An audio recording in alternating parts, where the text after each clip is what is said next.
Every collaboration starts with an introduction, a moment in time where the stars align at the right place, at the right time, and with the right people. It's the connections we make with one another that form the foundation upon which we build our future. Put simply, it's the start of something new. And when we take those first steps toward positive change, toward our hopes and dreams, we treat the connections we make with care. Because with years of experience, we've learned that the path we choose is not nearly as important as those who walk it with us. No matter the end goal, the trust we choose to put in others is the biggest investment we can make for our future. The Capricorn Group has been walking beside dreamers since 1982, connecting them with the right people and solutions to turn their ambition into opportunity. And it all started with an introduction. Capricorn, we are stronger together. Ladies and gentlemen, welcome. Can you all hear me? Ladies and gentlemen, welcome to the Capricorn Foundation ECD networking session. I am your host, your MC for the morning, Grace.Luvindao, and I am Capricorn Group's communication and stakeholder engagement practitioner. We are so excited to be having all of you here today, not only here in this room, but also online. So I'd like to welcome our online guests as well. We are streaming this session on our social media platforms, so online guests, you are very welcome. Now, in this room today, we have key players in the ECD space, and we are really hoping that today we'll be able to be in one room, network, see areas of collaboration, see areas of networking and plans and progress and talk further. Without further ado, I would like to welcome Marlies Horn, the acting head of the Capricorn Foundation, to give the welcoming speech on behalf of the Capricorn Foundation. Welcome, Marlies. Thanks.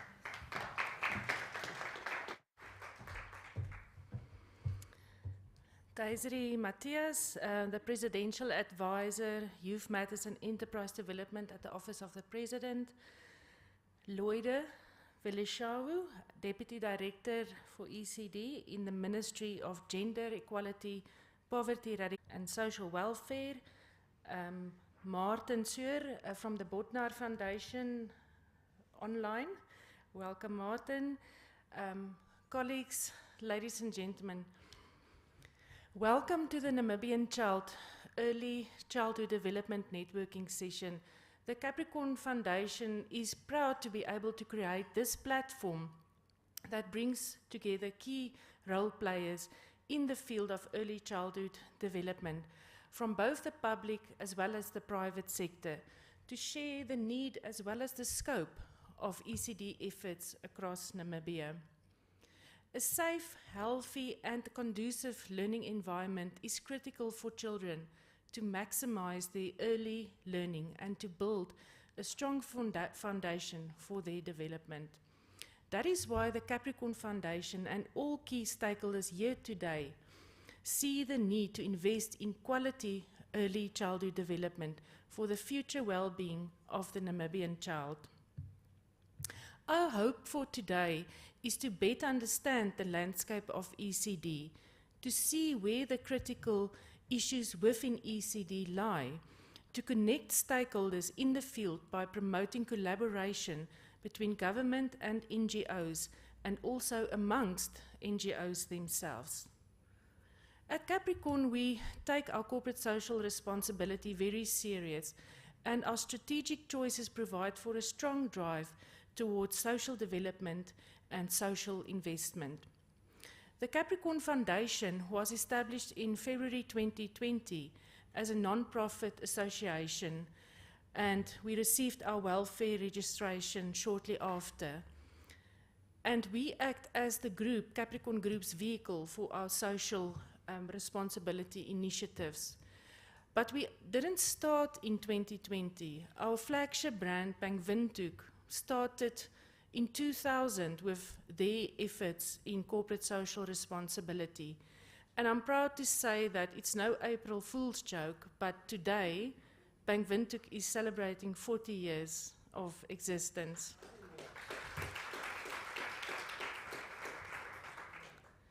In the last 2 years, the Capricorn Foundation has not only supported numerous programs in the areas of education, health, economic advancement and sustainability, but also created opportunities and to upskill NGOs and further connect corporates with different organizations on the ground through sessions like we have here today. The Capricorn Foundation has further supported various projects operating across Namibia, with a focus on supporting ECD centers and developing ECD material for teachers and children. And some of our contributions include our support to the Development Workshop of Namibia. We've got Hilma here. Through our support, 10 ECD centers benefited in Oshakati's informal settlements, 300 children directly, while also impacting 1,400 children through infrastructure developments, sharing of libraries and also teacher material. We also support SPES. We've got Esme and her colleagues here from SPES, where we've helped over 1,000 children and teachers in the most vulnerable areas of Windhoek through educational material support to preschools, but also food distribution, teacher training, and also structural educational development. Then our support to Christ Hope Namibia, an NGO operating in the Hardap, Karas, Omusati, Otjozondjupa regions, ensures that more than 400 orphans and vulnerable children directly or indirectly affected by HIV/AIDS are supported through the provision of schoolwear, stationery, as well as after-school care and coaching. So we're also happy to have Hanley Turner here, the national coordinator of Christ Hope Namibia. Then through Amos Meerkat, and we've got Alet here, over 4,000 children are reached through the equipping of informal preschools around farming communities in remote areas of Namibia with appropriate curriculum and teaching aids, with the objective of getting the children from 5 to 6 years ready for grade 1. Then through Imago Dei, we've got Melinda here from Imago Dei, we have helped provide financial and in-kind support to many social upliftment and poverty alleviation projects to ECD centers, mostly in Windhoek's informal settlements. And then we are also very proud, I think it was in the newspaper this week, we announced our continued support to the African Child Development Trust of the Namibia Media Holdings. And through our financial support, they have up-to-date printed more than 12 million of those educational worksheet booklets that started with the COVID pandemic, a great initiative, and we're happy to have Shanae and Maggie also here from the Africa Child Development Trust.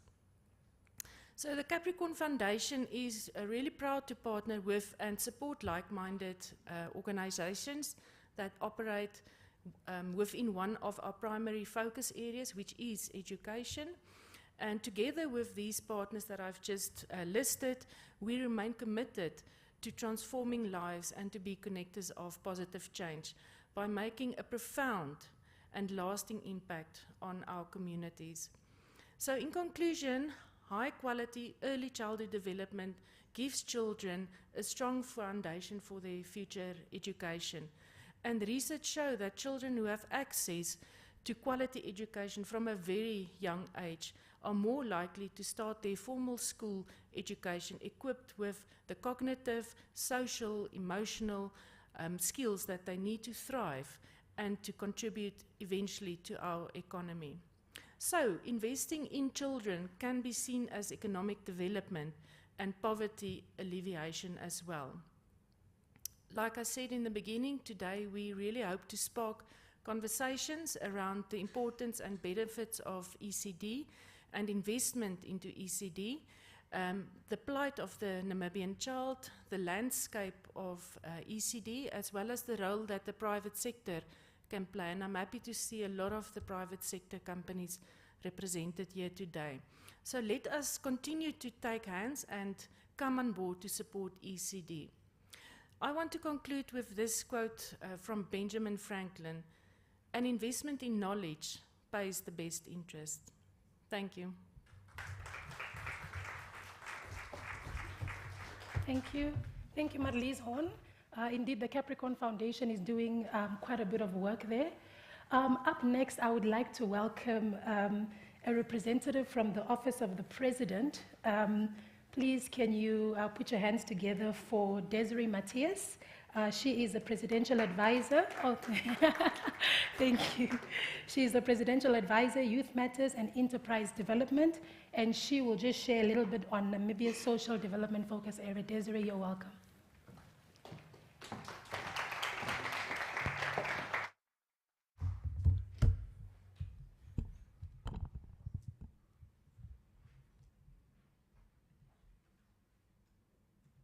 Good morning, and thank you very much, our Director of Proceedings, Ms. Marlies Horn, who is hosting us this morning, and all the representatives from the public and the private sector.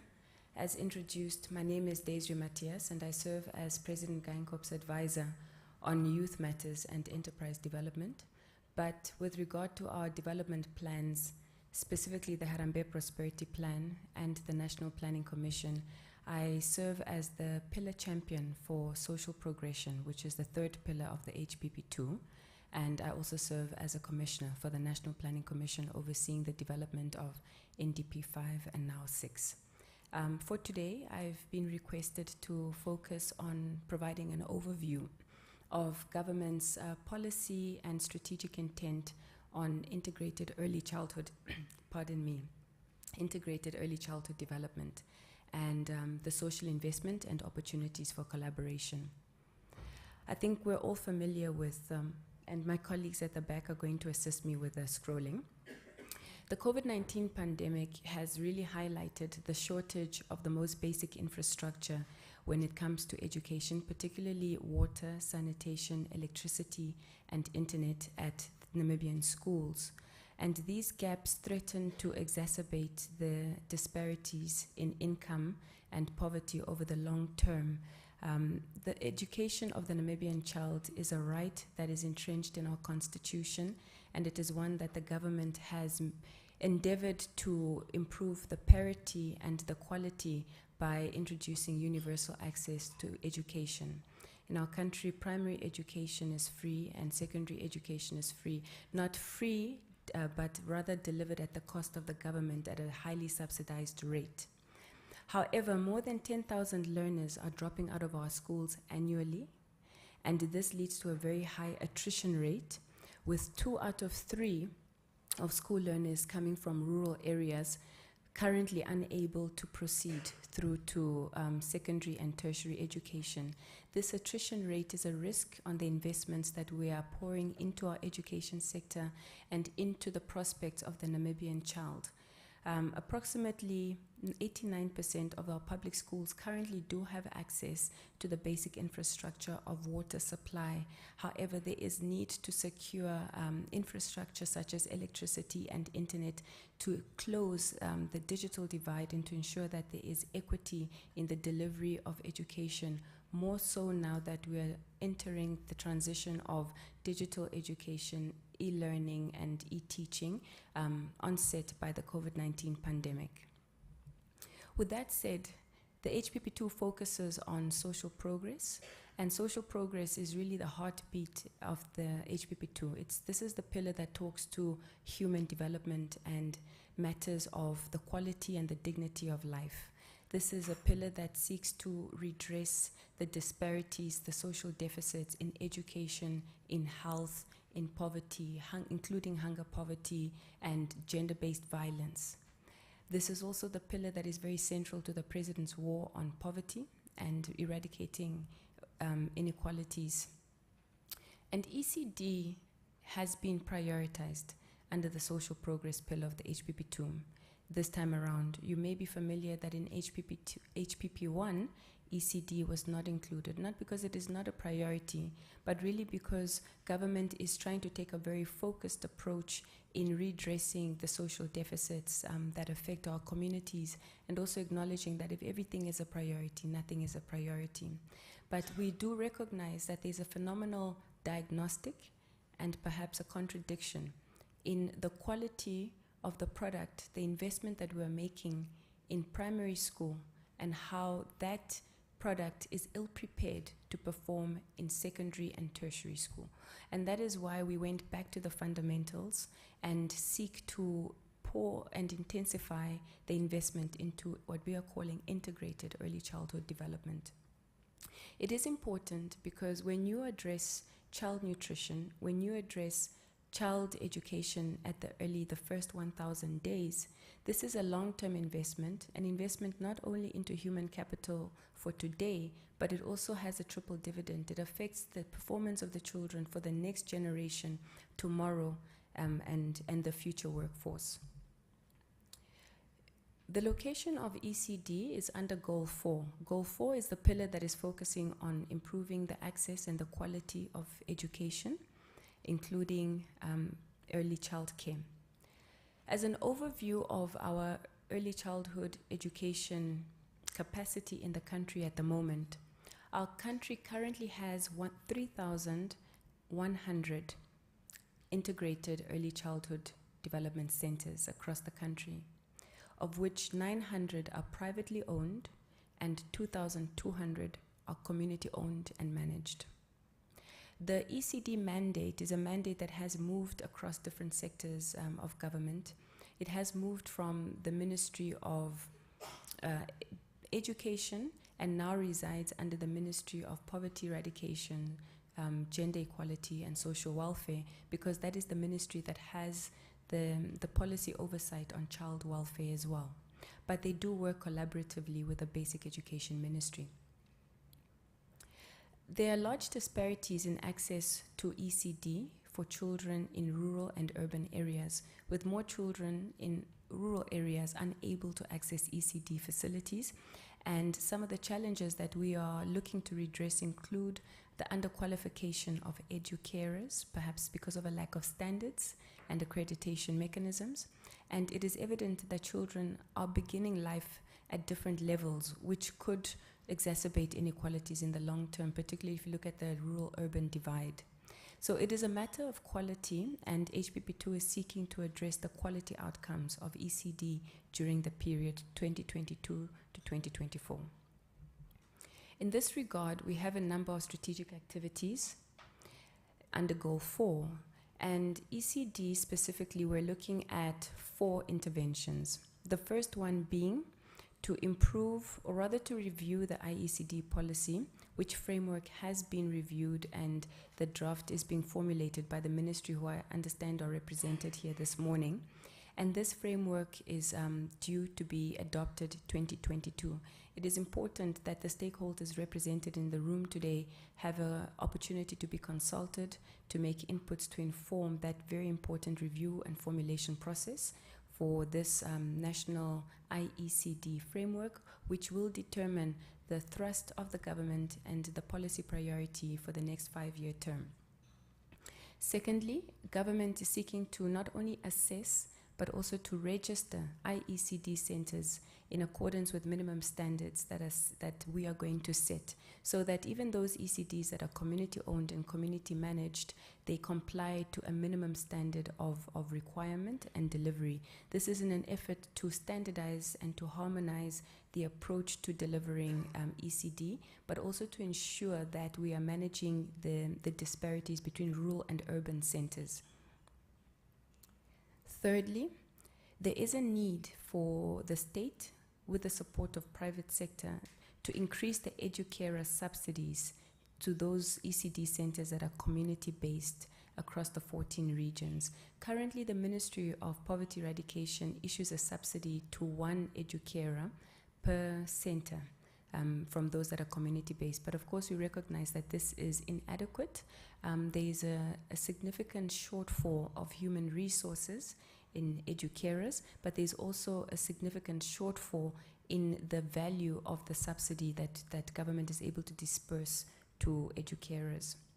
Finally, under HPP2, we are seeking to improve quality outcomes of ECD by training and improving educators in accredited qualifications. So at the moment, it's very easy for you to open up an ECD center and to become an educator without meeting any set of accreditation level. And the Ministry of Basic and Higher Education are working to establish an educator or a teacher's professional regulatory body, similar to what you have for disciplines of medicine, accountancy, engineering. We believe the teaching profession is one that needs to be regulated in order to improve quality of training, of education for all the educators across the value chain. This is going to prescribe minimum standards for the profession, including right from the beginning with IECD through to lecturers, instructors, and trainers and teachers. Currently, there is a project that the government is working on that I would just like to spotlight on ECD in collaboration with local players, NGOs represented here by Development Workshop, as well as private sector. This Thrive by 5 campaign is one example of an opportunity for collaboration across the public, private, and civil society organizations.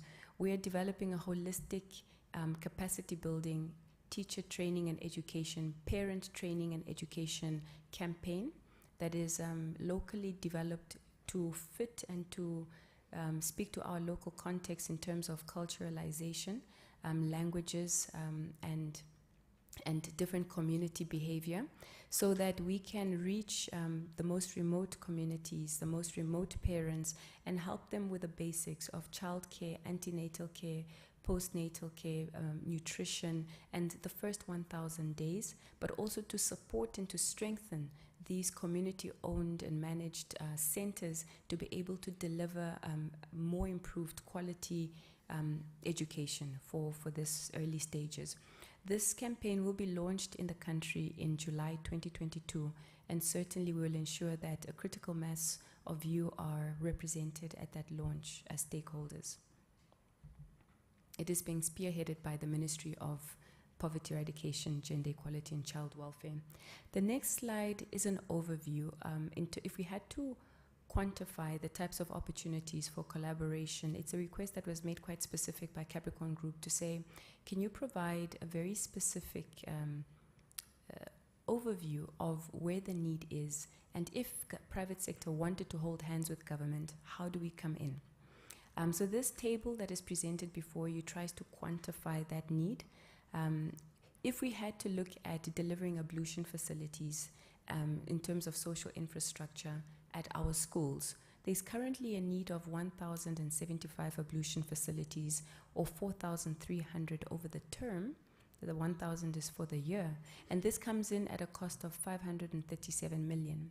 So that could be broken up according to different stakeholders. Of course, government has a stake as well, but it's very possible for us to, give you a regional profile of where the need really is and the cost per region. Constructing of hostel blocks and learners accommodation. This is beyond ECD, this is education, but I think it's important that there are synergies between early childhood, primary and secondary education. So MTC has done some work in collaboration with government to construct classrooms, for example, and we believe these are practical areas, pragmatic areas where corporates can really champion some of the development projects. This includes connecting 50 schools to water pipelines, or 225 schools across the period. And the costs are quantified there, but it's a cost that can be shared, I think, between public and private sector. We currently have a national backlog of 5,600 classrooms. Per year, government is able to construct 480 in terms of the fiscal space. So under an environment where there's such constraint to really meet the volume of classrooms that is required, it becomes really imperative that we hold hands with private sector to bridge that backlog, because over time it becomes more pronounced and more children do not have access to equitable and also decent classroom facilities. A lot of the images that we sometimes see floating on social media are are structures that are not necessarily government owned. Sometimes it is a community improvements where communities come together because they need to deliver education, and they create a setup that does not meet the minimum requirements. But it is the responsibility of the government to ensure that every community is serviced with the social infrastructure of schools. But looking at the backlog and the fiscus constraints, I think this is a real practical area where we can join hands to deliver on this social infrastructure. With COVID-19, the Ministry of Education is also in the process of formulating our first e-learning policy, where we are really going to formalize remote learning, digital learning, so that we can put in the mechanisms for evaluation, for assessment, for teaching, and try to just standardize it. We had to improvise during the crisis, but the crisis has now, I think, given the ministry all the lessons necessary to really create a policy instrument to guide the sector on e-learning and e-teaching. This requires government to make a tremendous investment in technology and devices. We've made a commitment to roll out 74,000 devices to 3,000 schools, currently senior secondary schools and also tertiary, both to students and to teachers, just to enable particularly those in remote areas to be able to access material and to receive. Education must continue. We're doing this at a cost of 290 million for the financial year. This is also a very practical area where private sector technology companies can join hands with the government to ensure that this rollout is efficient and effective. There's also the need to increase educator subsidies to community-based IECDs. I've mentioned that there's 3,100 ECD centers across the country. These are spread out across the 14 political regions. A very practical approach would be championing regional centers and picking up a region and working to strengthen the capacity of centers in a particular region or in a particular constituency. We have 121 constituencies.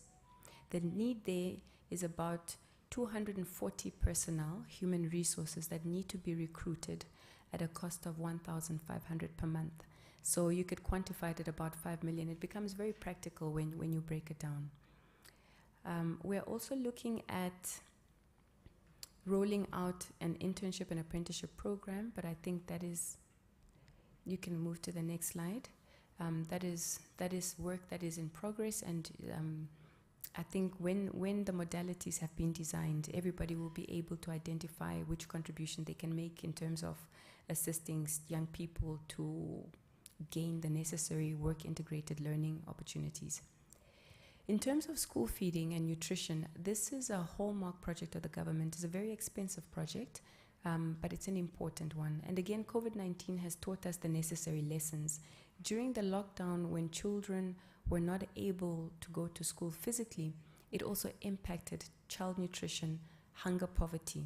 Many households were plunged into a state of vulnerability because parents lost employment or income was cut. The SME and the informal sectors, the agricultural sector, these sectors were very affected. Many regions are drought exposed. The Kunene region, the Omaheke region, these regions really had food insecurity at a household level. And when children were not able to access that one daily meal that the government provides through the school feeding program, it affected stunting, malnourishment, and malnutrition of our children. So government, of course, there's the drought relief program, there's social programs like the food bank, but in addition, His Excellency the President in the 2021 launch of the HPP2 made a commitment to extend and to expand the coverage of the school feeding program beyond just primary and secondary education, but also to include early childhood centers. And this is because we want to address the fundamentals so that the investment, the product that we're nurturing at the early stages is able to progress through the three stages of education without contradiction. So ECD school feeding is important, and not just in terms of school feeding, but balanced nutrition. It's important that it's nutritious. So we are working with sometimes civil society organizations at school gardens, capacitating the capacity of the educators to be able to understand balanced nutrition so that that meal that is given to the children on a daily basis meets the key requirements. This is a real practical area, I believe, where we can collaborate across the public and the private sector and CSO organizations. We are also working towards community-led total sanitation, WASH programs, hygiene, and this is to encourage and to enable centers and communities to construct their own ablution facilities and toilets, and install water points for portable water. We are intensifying the deployment of community health workers through the Ministry of Health. Community health workers are very important because they reach the marginalized, the remote communities. The developmental challenge with our country is how vast we are.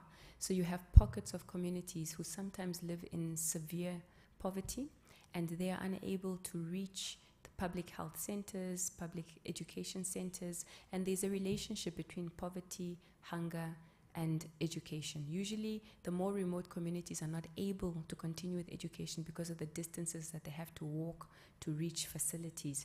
Our community health workers are the ones who go into the communities, identify children who are at risk of starvation, pregnant mothers, lactating mothers, and then they deliver the public health services to them at their homes. We need a lot of strengthening here in terms of human resources, subsidization, and even inputs in terms of fortified food content to roll out into these communities. And then I think I've indicated to you some of the social infrastructure. We can move to the second, which would probably be the final slide. And all of this has been covered as well in terms of antenatal maternal care and the centers. So with that said, I would like to acknowledge and to appreciate and to recognize the initiative by Capricorn Foundation. I think you are onto something very good. You are leading to create a platform to coordinate the social investment by organizations such as yourself. The commitment that I would like to make on behalf of the government and the presidency as champions of the HPP2 is that we would like to elevate this into a dialogue that is national, that can bring together the critical mass of private sector, charitable organizations, foundations, NGOs who are involved not only in ECD, but specifically social infrastructure for the social investment, so that we can present to you not only a focused overview on ECD, but really on the developmental need from an entire social sector perspective, so that we can coordinate across sectors, across regions, and across the different strategic initiatives. Thank you very much.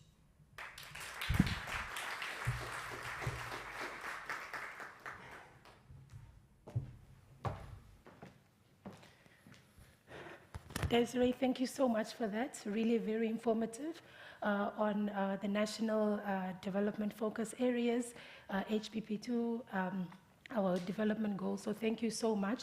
And really practically put for the support and the need, if there are private sectors out there that would just like to jump on the bandwagon. I saw a few people taking some screenshots.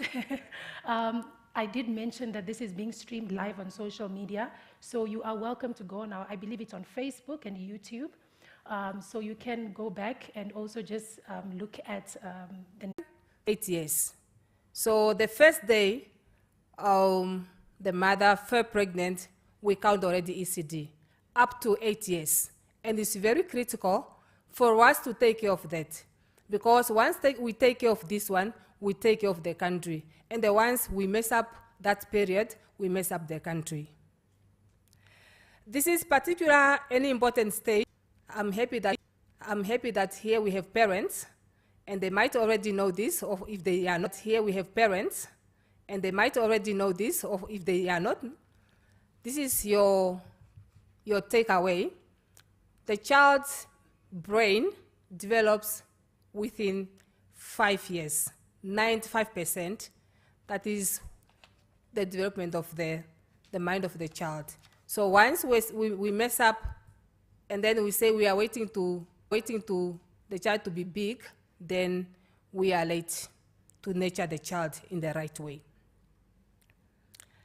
Currently, in Namibia, we have 3,100 ECD centers that's serving the average of 26 children per center. Furthermore, the ECD survey shows that only approximately 29% of children between the age of 0 to 6 have access to these centers. So if it's 29%, where are the other percentage?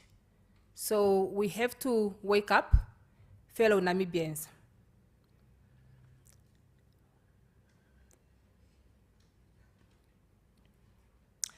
It's therefore important that we enhance the ECD center in the country, and we register them so that we have a well-organized ECD center in the country. In addition, I want to highlight the efforts that the government did so far. As a Minister of Gender responsible for early childhood development, when it's coming to coordination, we developed the integrated early childhood development framework for action to improve collaboration in the delivery of inclusive and holistic ECD centers, successfully aligned with NDP 5. I hope we saw that document before, because everyone that deals with ECD, either public or private, you're supposed to use this one because it has responsibilities. What are the responsibilities of NGOs, partners, whoever, stakeholders? We have roles that we're supposed to attain in this framework. So it is available with the ministry, and we only came, I think, with 3-4 copies, but upon your request, you are able to receive one for your organization. As a ministry also, we developed a 0 to 2 years curriculum that helps, or that will be implemented at the ECD centers as well as at the household level. Why? Because we know that there are some parents that keep children in their houses, so they still get information on how to nurture their children at a young age before they start the school. So the ministry also developed a 3 to 4 years curriculum. Why we have different curriculum? Because we have stages, and children are nurtured according to their stages. So a 0 to 2 is on their stage, and also we have a 3 to 4 at the stage of 3 to 4 years children. So we have to be careful so that we don't mix or we don't mess up. Instead of to use a 3 to 4 to a 0 to 2 to a child of 0 to 2 years, we use 3 to 4. In that way, we damage the mind of a child already. The ministry also developed the Namibian standard ECD centers, and this is a very critical one. Why? Because before you establish your ECD center, you have to consult this book. What is that expected for you to do? Looking at the space, looking at the environment, everything. So this is the book that leads the ECD center in the country when it's coming to the development and when we run the ECD center. So if you develop already your ECD center, still you need to consult to see where we need to make improvement if there's a need. The ministry also have the policy, as Ms. Matthias said. We have the policy.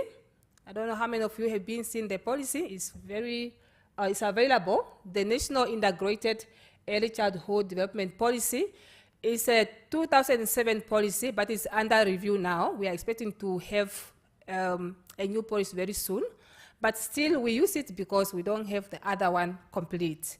So it's also available because it's guiding us on how should we lead our ECD services in the country.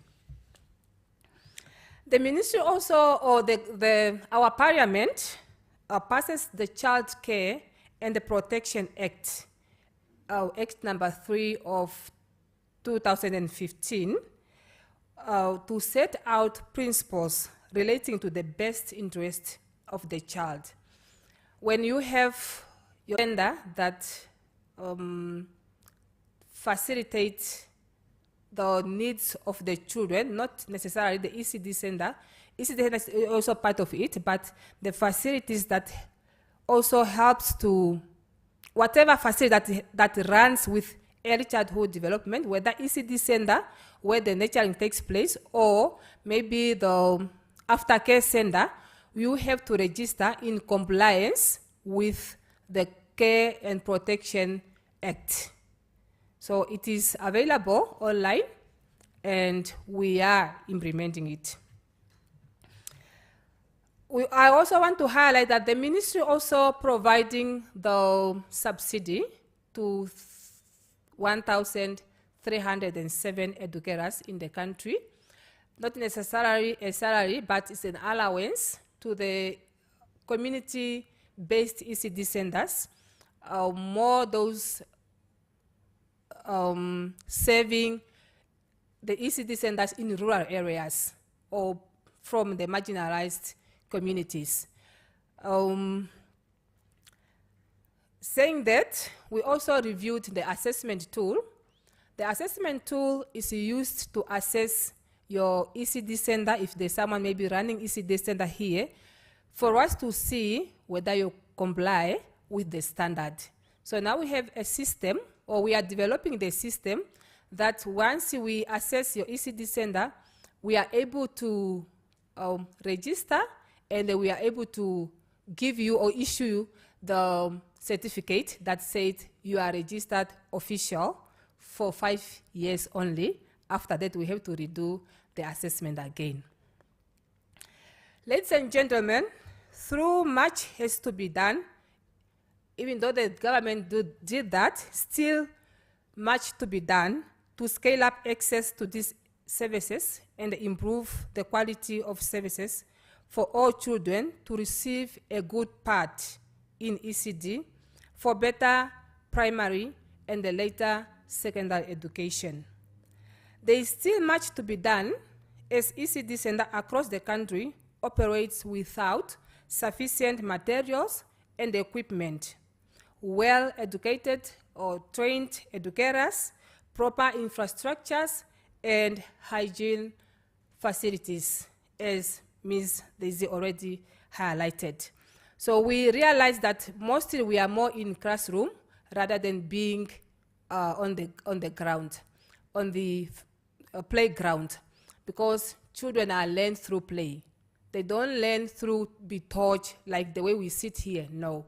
Kids only learn through play, through observing, and through seeing others doing is how they learn. With many organizations wanting to improve the life of Namibian child, we have found that many times we are not aware of what other organizations doing. I see many faces here, so we might contribute to ECD centers, but as a ministry, we might not know, so that we upgrade our information to the society, to the community. So it's very important for us to know what are you doing, so that we don't duplicate activities in the country. I really want to smile to see what a great platform this session is, created by Capricorn Foundation. For us to come together into the room and a dialogue towards a common goal, because we are all here for the Namibian child. Today in our midst, we have people working in ECD, the government, development partners, where we have, I spoke about UNICEF and the EU, because we really work hand in hand with them, foundations and corporates. Please take some time, network, and see how partners can be created to take the further. Together, we can make a stronger impact. I like that Capricorn group. On behalf of the ministry, allow me to commend the Capricorn Foundation for supporting intervention aimed at ensuring the best part for every child in Namibia. Since its establishment 2 years ago, the Capricorn Foundation has supported various ECD centers in the country with a focus on supporting ECD center and developing ECD materials for teachers and for children. I further commend all other corporates here who have invested in ECD and the community organizations and ECD caregivers who worked hard to provide needed services to children of Namibia. We must all do our part to ensure that our children receive the best support and care so that they are ready when they enter the primary and later the secondary school. The ministry is improving its approach to ECD and ensure smooth aligning across. Back in for our lovely panel discussion. We really want everyone to be part of it. So we're really excited about that. So we will take about 10 minutes after this next session so that you can just go and grab your plate of food and come back in. Now, if COVID-19 has taught us anything, it's that we are not limited by borders. No matter where you are in the world, we can all be in one room. And I'm excited to announce our next speaker who is joining us all the way from Switzerland. His name is Martin Sir. I hope I said that right. Sir. Martin, can you hear me? He's from the Botna Foundation. Yes, good morning, Grace. I can hear you very well. Good morning to everyone. Okay, Martin, we're really excited to have you here. I think you bring a bit of a different focus for us today, really around innovation, really when it comes to social development, taking us through the social impact bond. If you keep to your time, we might have time for 2 questions. If not, you're also joining us for the panel discussion and we can take things further there. The platform is yours. Thank you.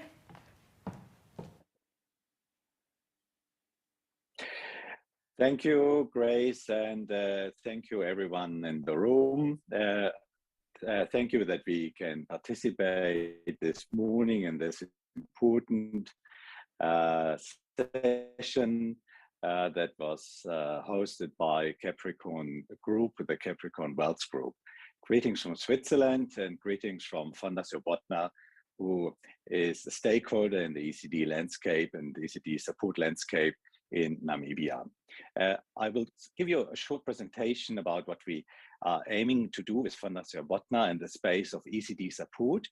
And I would like you to carry you through, firstly, through a set of slides that emanate actually from findings from a cost of no action study that was conducted in 2018-2019, depicting some of the findings that if you do not invest more, or if you do not invest at all in ECD in a country, what would happen then? So I will just start with the presentation now, just a moment. Recording in progress. I hope you can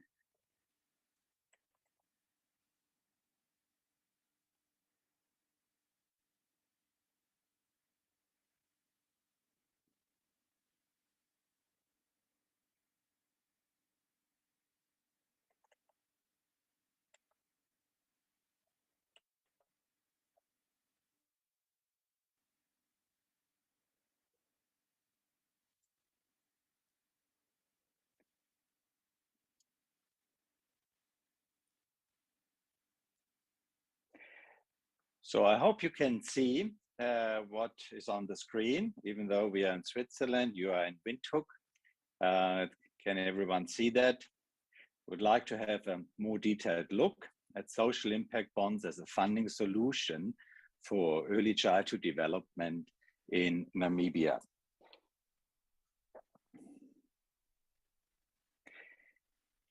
So if you see this first slide as an opener, you see a list of countries by spending on education.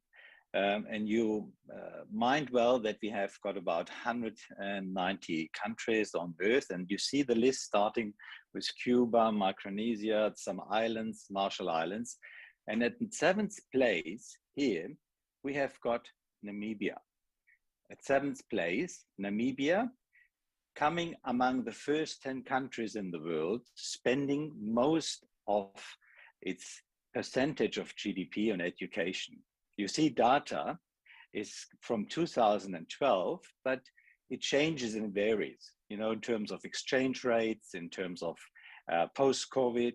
But Namibia has always been in 5th place, 6th place, 7th place, changing hands with Norway and Botswana. So the percentage of GDP you're investing into education is depicted here. So we say so much money is spent on education, and still we are complaining about the quality outcomes. So what is happening here? Let's have a look where the money is going to. We are spending on education.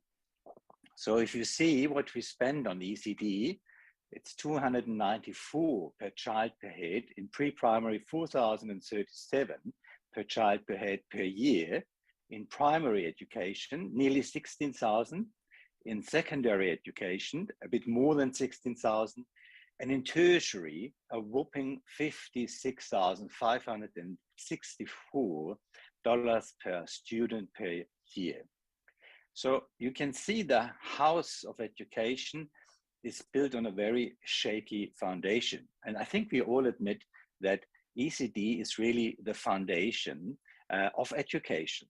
That's where the child, and my previous speakers, Desiree and Lloydie, have made that very clear, that at ECD age, you cannot lose out at that age to bring education to the child. So it's prepared for pre-primary, it's prepared for primary learning. So what does it result into? We have got numbers that are a bit shocking, that only 13%, Lloydie mentioned something about 20%, more than 20% of children aged 0 to 4 are enrolled in ECD centers.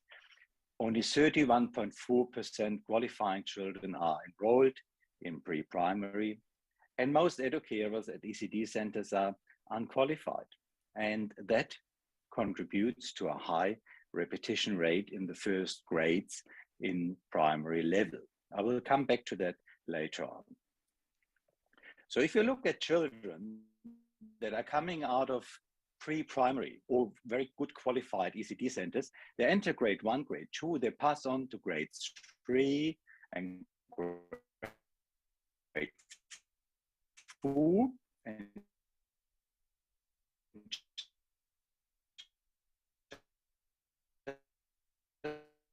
continue their normal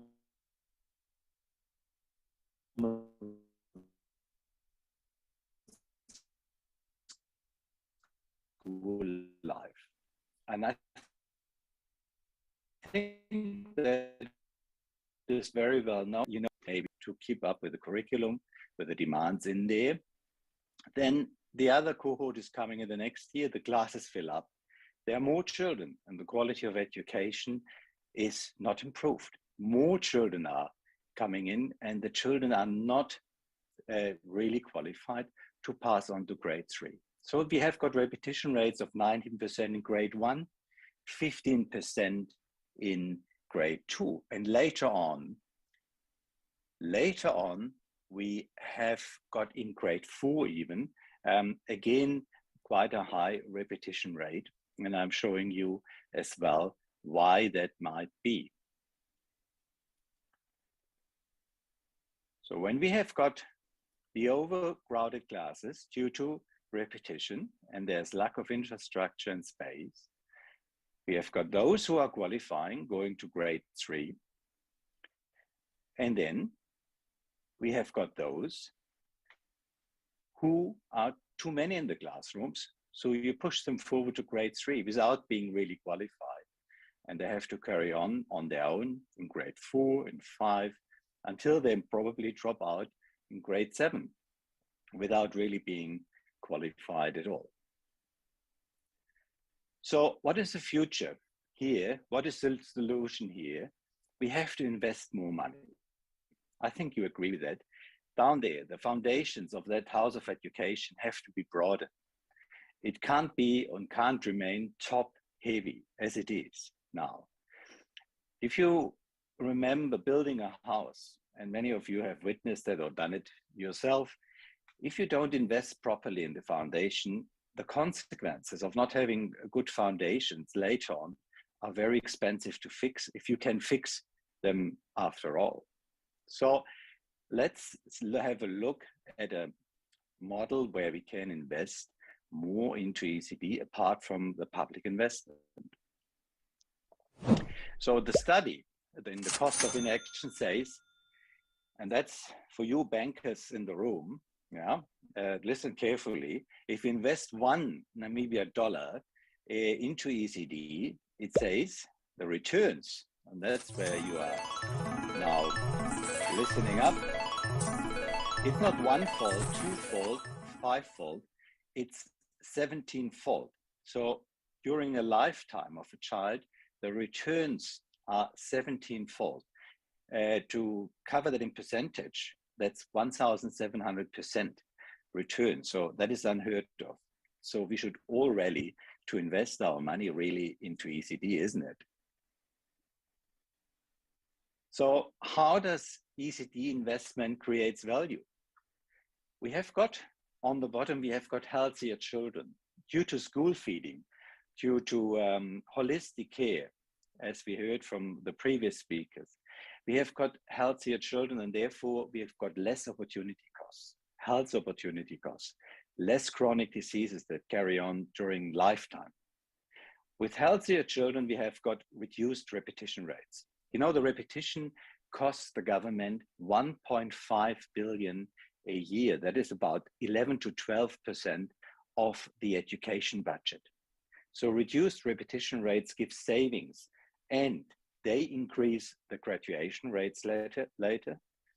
And increased graduation rates lead to better employment, to faster employment, and with that, to increased lifetime earnings. So I'm coming to those 17-fold returns now.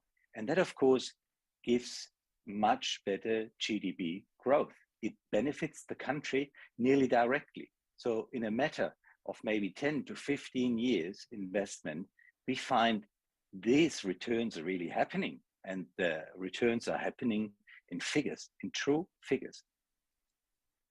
So a social impact bond as a solution for Namibian early childhood development, what does it comprise? We have got on the right side up there, we have got the government, and we have got a social investor.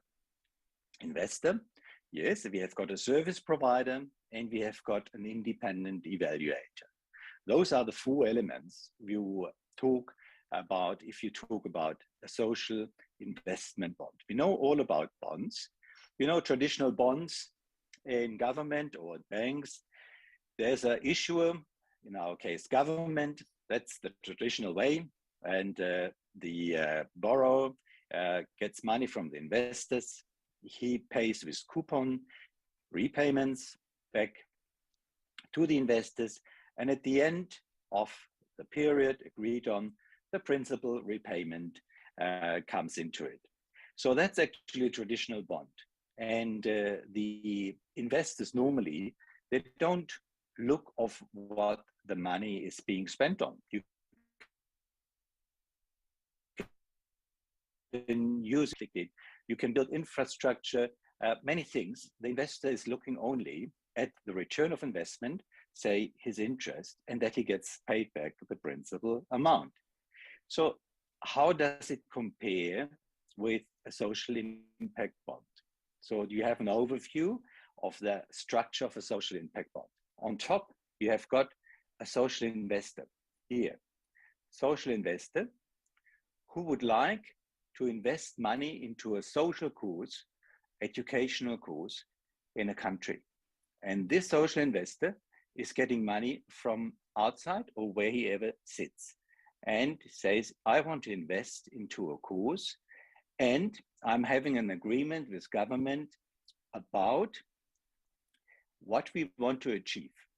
In the case in Namibia here in ECD, it is we want to improve early childhood development with the means of social investment from the private sector. How does it work? The social investor then, based on the agreement between government and the social investor, he brings up upfront working capital to a non-state service provider. The non-state service provider might be an NGO, might be a company, might be a trust, whatever is suitable in that kind of context, is then developing the output and the outcomes according to the agreement, all based on an agreement. So the social investor brings money, the money goes to the service provider, and the outputs are being achieved. And then an independent evaluator is verifying the results, whether they are matching actually what is put in the agreement. Once the verified results have been achieved, the government has agreed to pay back to the social investor the principal amount with some interest. So there's a business model involved, there's some interest involved, but there's also the repayment involved. In our case here, we have got the Fundasio Botna and the Namibian government who agreed to partner for the outcome payment in case we are coming to an agreement with a social investor. So we are paying back that money together with the government once outcomes and outputs have been achieved. So maybe a bit more complex than a traditional bond, because the social investor is very much interested in, the social investor is very much interested in the educational and social improvement, what the money can bring in. It doesn't just bring the money for interest, no. The social investor wants to have that improvement as well, and that's why he gathers money on that base in overseas. In our case, it's a Swiss bank and a London bank, London-based bank, who would like to invest into ECD, have shown great interest, and we are very proud to say that Capricorn Wealth is also very much interested to join the social investor from overseas as a local bank. I would say it's a first, it's a novelty that a local bank joins a social impact bond in Africa.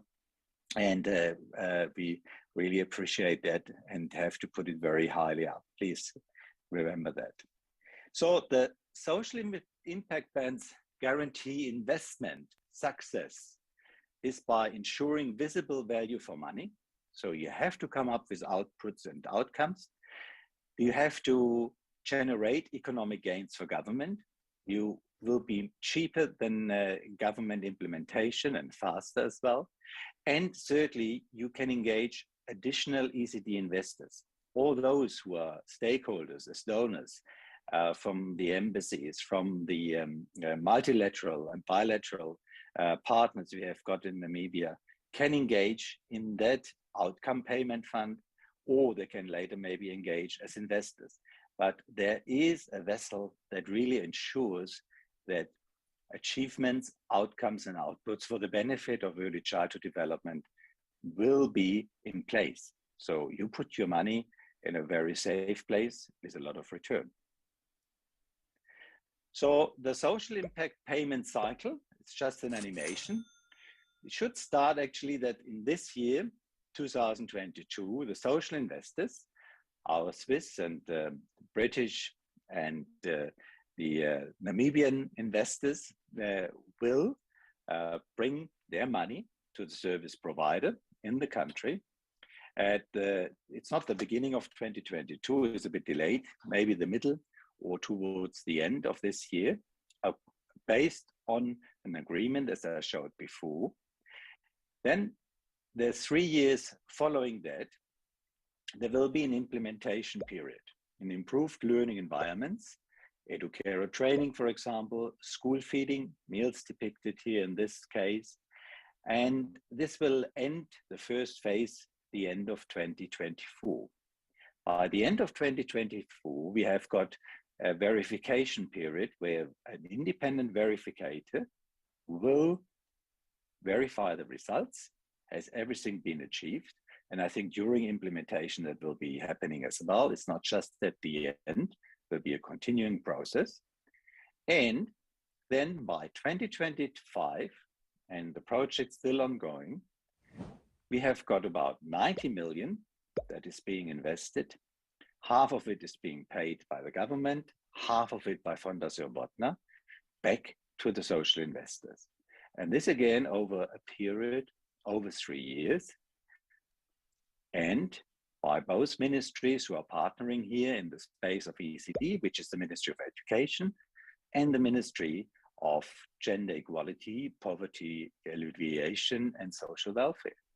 So from their budget, there will be payment back to the social investors according to the agreement in 26, 27, and 28. So we have got a circle closed, and we have got outcomes and outputs achieved with private investment in a space where the public, the government, and bilateral stakeholders like Fondation Botna and private banks have joined hands to achieve a social and educational outcome. I think that's a novelty, and we are very proud and excited to start with it this year with your support, and yes, with all the expectations we can put into that novel approach. Thank you so much for listening, and I think we'll get to questions maybe later. And thank you from Switzerland. Bye. Thank you so much, Martin. We will probably address any questions a bit later on. You can just grab your food for 10 minutes, please. Just get your plate and come and have a seat, and then we will continue so that we try and finish at least closer to the time. Thank you.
this is another success at Sophia's Soup Kitchen. So we planted the seed. Harvest will be plentiful.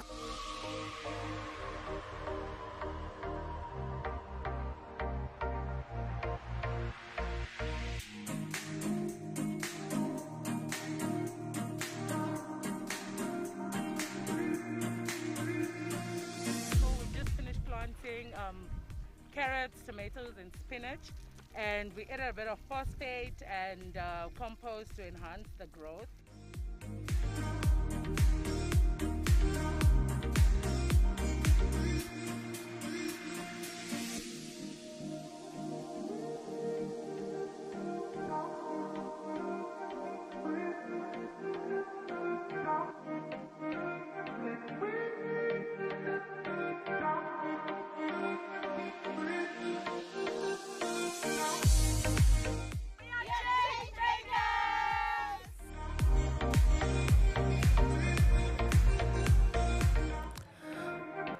All right, ladies and gentlemen, welcome back.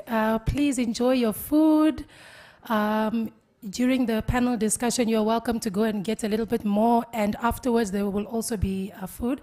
I just want to assure you that we will be done at 11:05, okay? We really apologize for starting late, but we'll make sure to be done at 11:05. Without further ado, I hope my panelists are ready. Are they still munching? Okay, I would like to welcome from the Ministry of Gender, Ms. Loide Velishavo, Minister of Gender as well, Mila.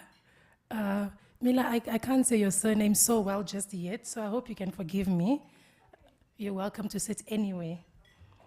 Ms. Esme Kutsia from Space Charity. Hilma Weber from Development Workshop.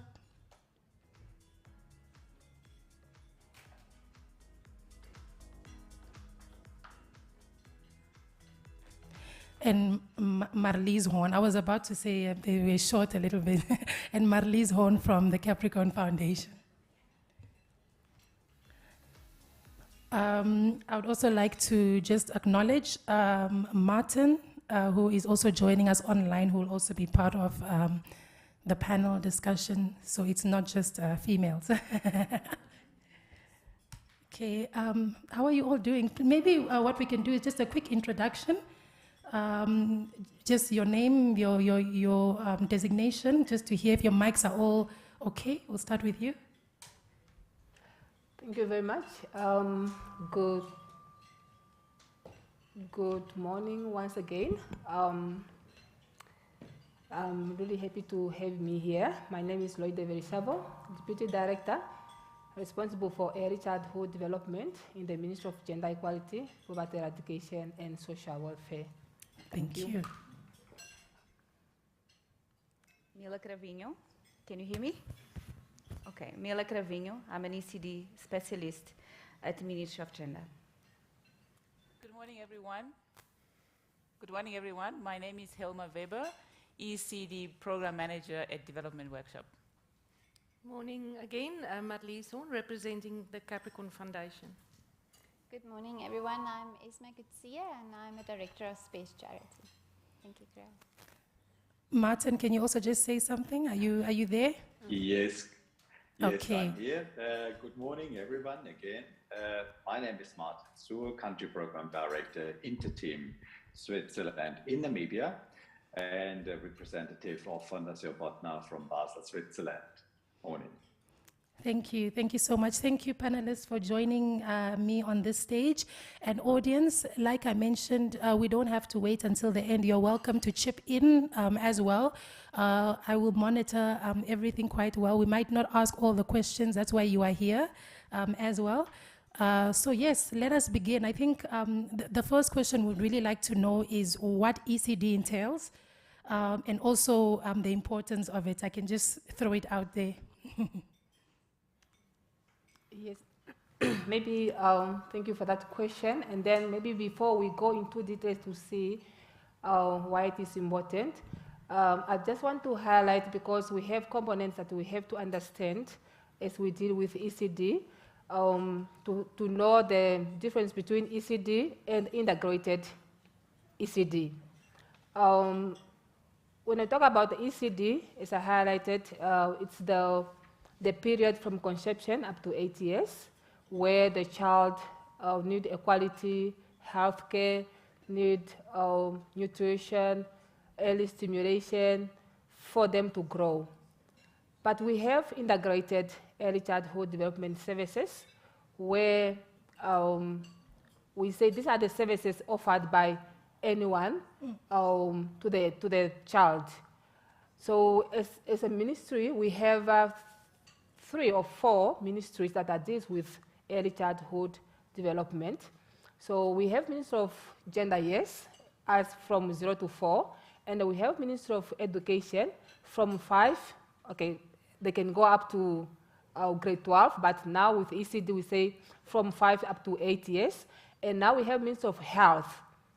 From birth, from conception is the one, because of the prenatal, the visiting of the clinic, and the birth, and until the child gets all the process of immunization.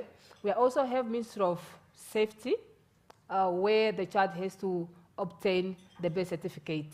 So this is the integration. So when the child have all these components, we see that the child have everything that a child needs in their life. And it's very important, it's very critical, because in this way the child grow physically, emotional, social, and also cognitive. The child is able even to reasoning and to solve the problem on her own or on his own. No, thank you. Maybe Mila, I can ask you more on the importance of ECD and what you have to say on that.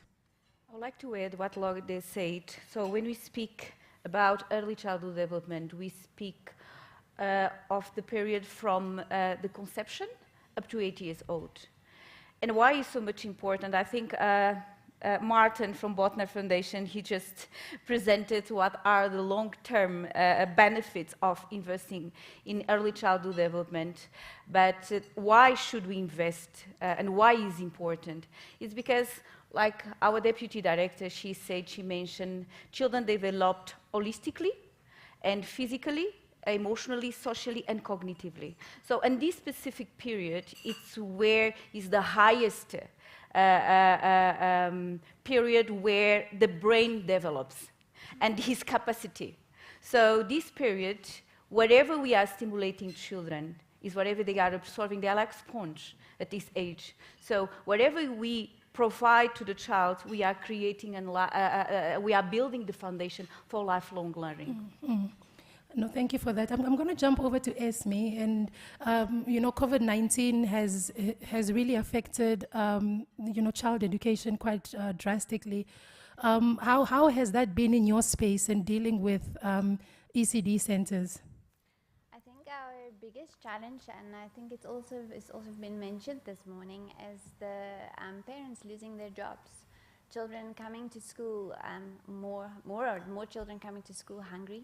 And the challenges around that, the physical nurturing of the children grew a great deal. And we've also experienced that 40% of our children have not returned to school at all. So there's been a decrease in learners actually coming back to school after the COVID has occurred. Thank you so much. Hilma, you are also very much involved you know, in ECD for development workshop. Can you also just share the plight of COVID-19? Yeah, no, I think it's exactly what Esme mentioned. It's the families losing income, retrenchments that has happened across the board, and also food security. That has really brought a lot of stress and anxiety among children and families. Food securities, ECD centers closing down. We have seen in most cases that in a town like Katima, informal settlement, for example, there were maybe 22 centers, but after the severe lockdown in 2020, only 16 or 18 were operating after the lockdown period. So COVID-19 has really affected the children, and that also moves on to protection and abuse and so on, because there's a lot of stress and anxiety among family members. It has led on to other issues such as children abuse and so on, because the centers where they have in place where children could go and have fun, it's a space they look forward to go to every day. And thank you so much for that. Really great information for us. And post-COVID-19, ECD looks a little bit different now. And I'll just go over to Marlies from the Capricorn Foundation, just around what your thoughts are around post-COVID-19 and how the ECD space is looking, especially because there's quite a few private sectors that have come in as well to assist. Yeah, thanks, Grace. Like I mentioned this morning, for us it's really about collaboration and working together. And I've got the business card here of Richard from Anglo-American, who just also said, you know, we as the corporates need to work together and, you know, ensure that our funding and our support really addresses the key critical issues facing the ECD landscape. And as much as we want to focus on education as a key focus area, the reality is that children are hungry, and you know, you cannot learn on an empty stomach. So from our perspective, we will always look at ECD also from a perspective of, you know, food security. And we are looking at initiatives on food security itself.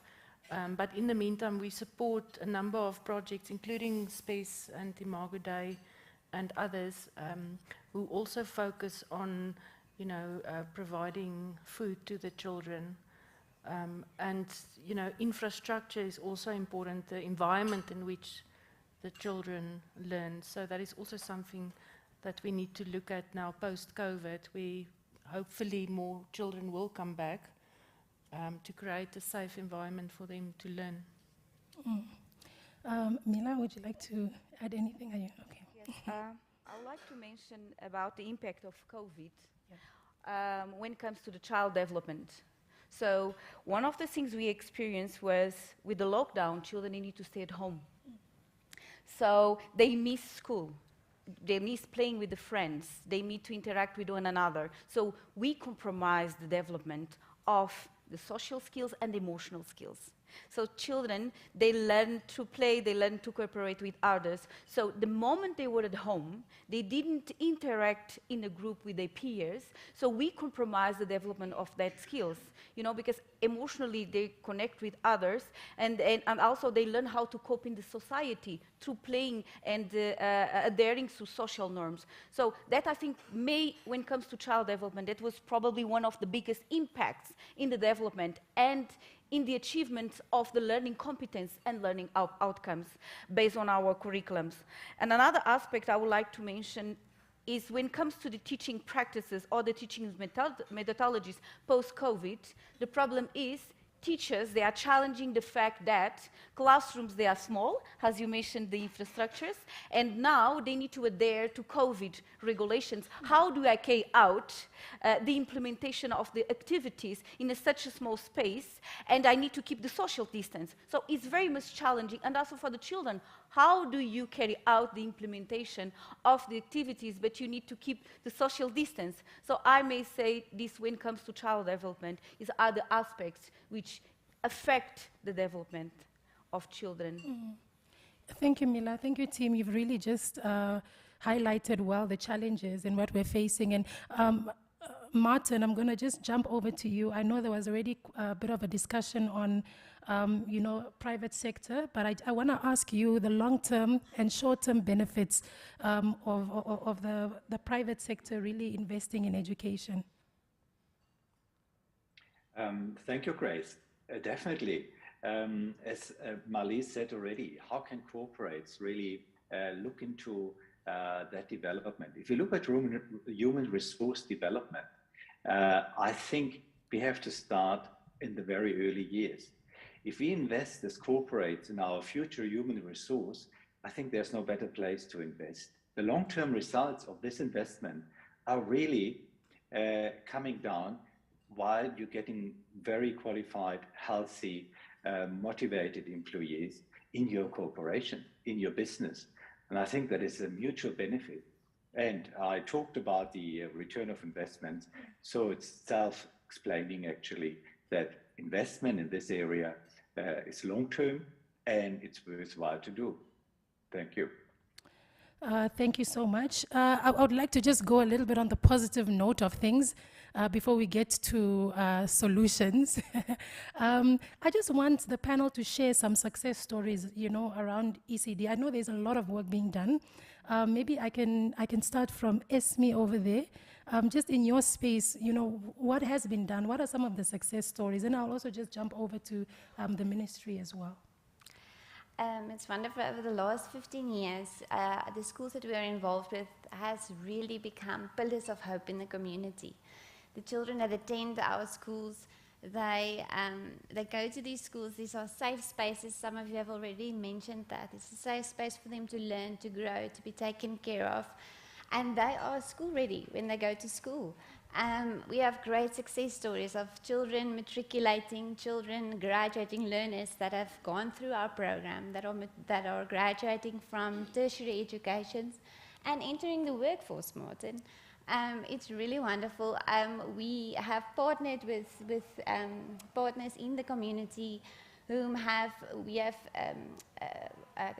came across children with developmental challenges very early on in their development, and we could address these challenges already early in life as we partnered with partners in the community and help these children also to reach their full potential.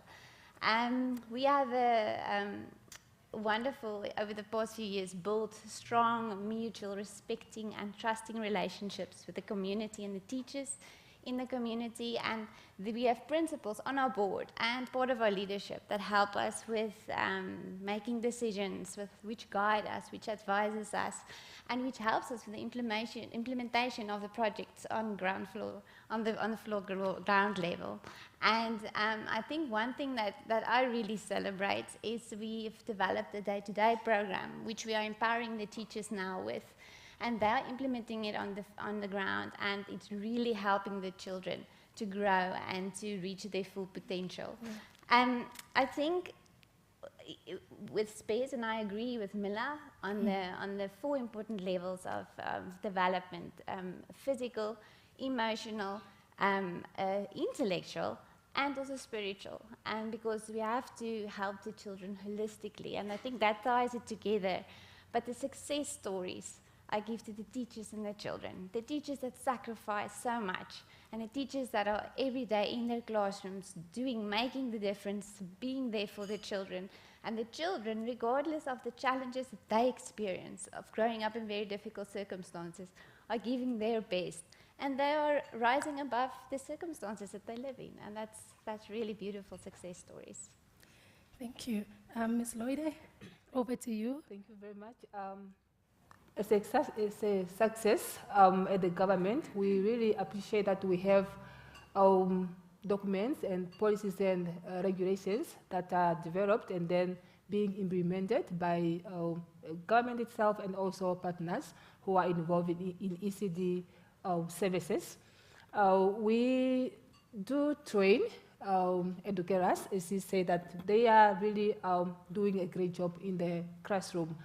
Though it's really not everybody trained, but we do train, and then this gives even more value in the classroom for the children to learn what they're supposed to learn, rather than just having children learn things that are not they're supposed to learn.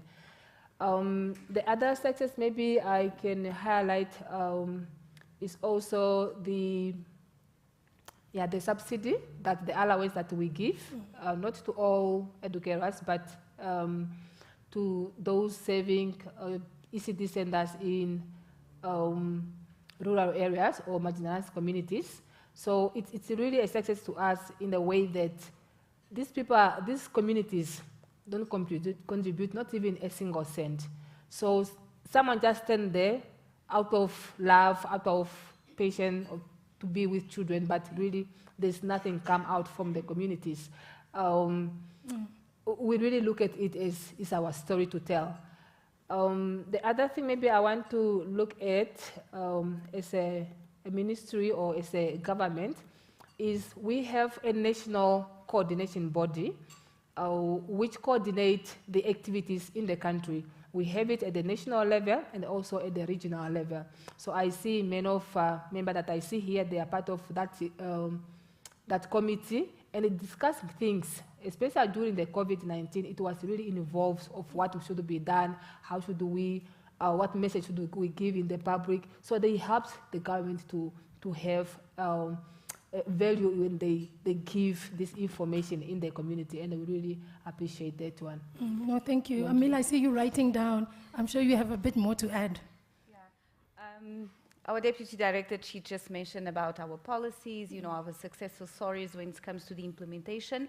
I think I'm going to talk about a little bit more what is happening on the ground, type of examples, what is happening between different community members and ECD centers and pre-primary schools or primary schools. Last year I had the chance to travel to different regions and to be part and to visit different ECD centers and primary schools, and where I was really impressed and really touched my heart because of the cooperation and amazing teamwork between families, communities, ECD centers, and primary schools. I'm going to just mention just a few because I have a lot of stories, but maybe I can give you a little bit of maybe 2 or 3 examples to be short, just to give you that people, they are making a difference with the little they have. Wherever work in private sector, community members, NGOs, government, public sector, they can come on board. We really need to believe that our people on the ground, they are making a huge difference in our children's life. I visit a school deep in Kunene. They didn't have much, but I may say that teacher, he was an educator, he was a ECD teacher. He was making such a wonderful work with the children. The way children, they act, the way they were calm, peaceful, kind, sweet to one another. And they didn't have anything. They were operating in a zinc structure. And when I went there, but I could sense, you know, the peace, the environment around children, the empathy, the togetherness. And after I was asking the teacher, how can you carry out your activities, you know? And he was explaining to me that he makes toys together with the families out of recycling materials and natural materials from the environment. And he was showing me, and you know, he touched so much my heart. It was a moment I could not hold my tears. They just started to come out because I realized with so little you can do so much. And after he was telling me when it was tea break, I saw him just take a bread, open the plastic and share the bread with the children. I was liking, oh, so they don't bring a lunchbox. He said, no, the families, they cannot afford. But from my allowance, the ministry gives me the subsidy. I take a little bit and I buy bread every single day for the children. So, you know, really an amazing and inspiring story. And I have another story from the community together with the pre-primary schools and families in the Omaheke region, close to Angola's, Botswana's border, deep in a very rural area. I went there, and the ECD center is nearby the primary school. So when COVID came, a lot of parents, they lost their jobs, they lost their income, so they could not afford to send children to school because they didn't have also money for the lunchbox. So the primary school, and I'm so happy to see such a wonderful cooperation between our ministries. So the primary school, which is a public school, they have a hostels and they are feeding their children. So the teacher manage the little they have to share with the ECD center for the children don't stay at home and don't lose and stay behind on developmental competencies and stage. And when I saw that parents... I need to pause you, and we're running a little bit of time, so you can just finish off. You can finish off. So, and the parents, they come and they volunteer themselves to help the school to prepare the food. So I just want to share that they are amazing and inspiring stories. People without nothing, and the little they have, they share, they come together, and they are really making a difference in this country. So please, I appeal to all of you, support ECD centers, the little you give makes a huge difference in these children's lives. Thank you. Lloyd, I know you want to add something. I'll give you a bit of time. I just wanted to touch on something because I would feel guilty really if I did not highlight it. When it comes to the construction of ECD centers, we really have partners that come forth as a way of success in the ministry, because as a government, we might not, alone, we cannot build ECD centers, but we have our partners, development partners, we have stakeholders that construct ECD centers, and they are evidence-based. You know, when we go and see, oh, this is ECD center built maybe by Anglo-American, by Palm for Life, and we, as a government, received funds from EU, and we constructed really a lot of ECD centers countrywide.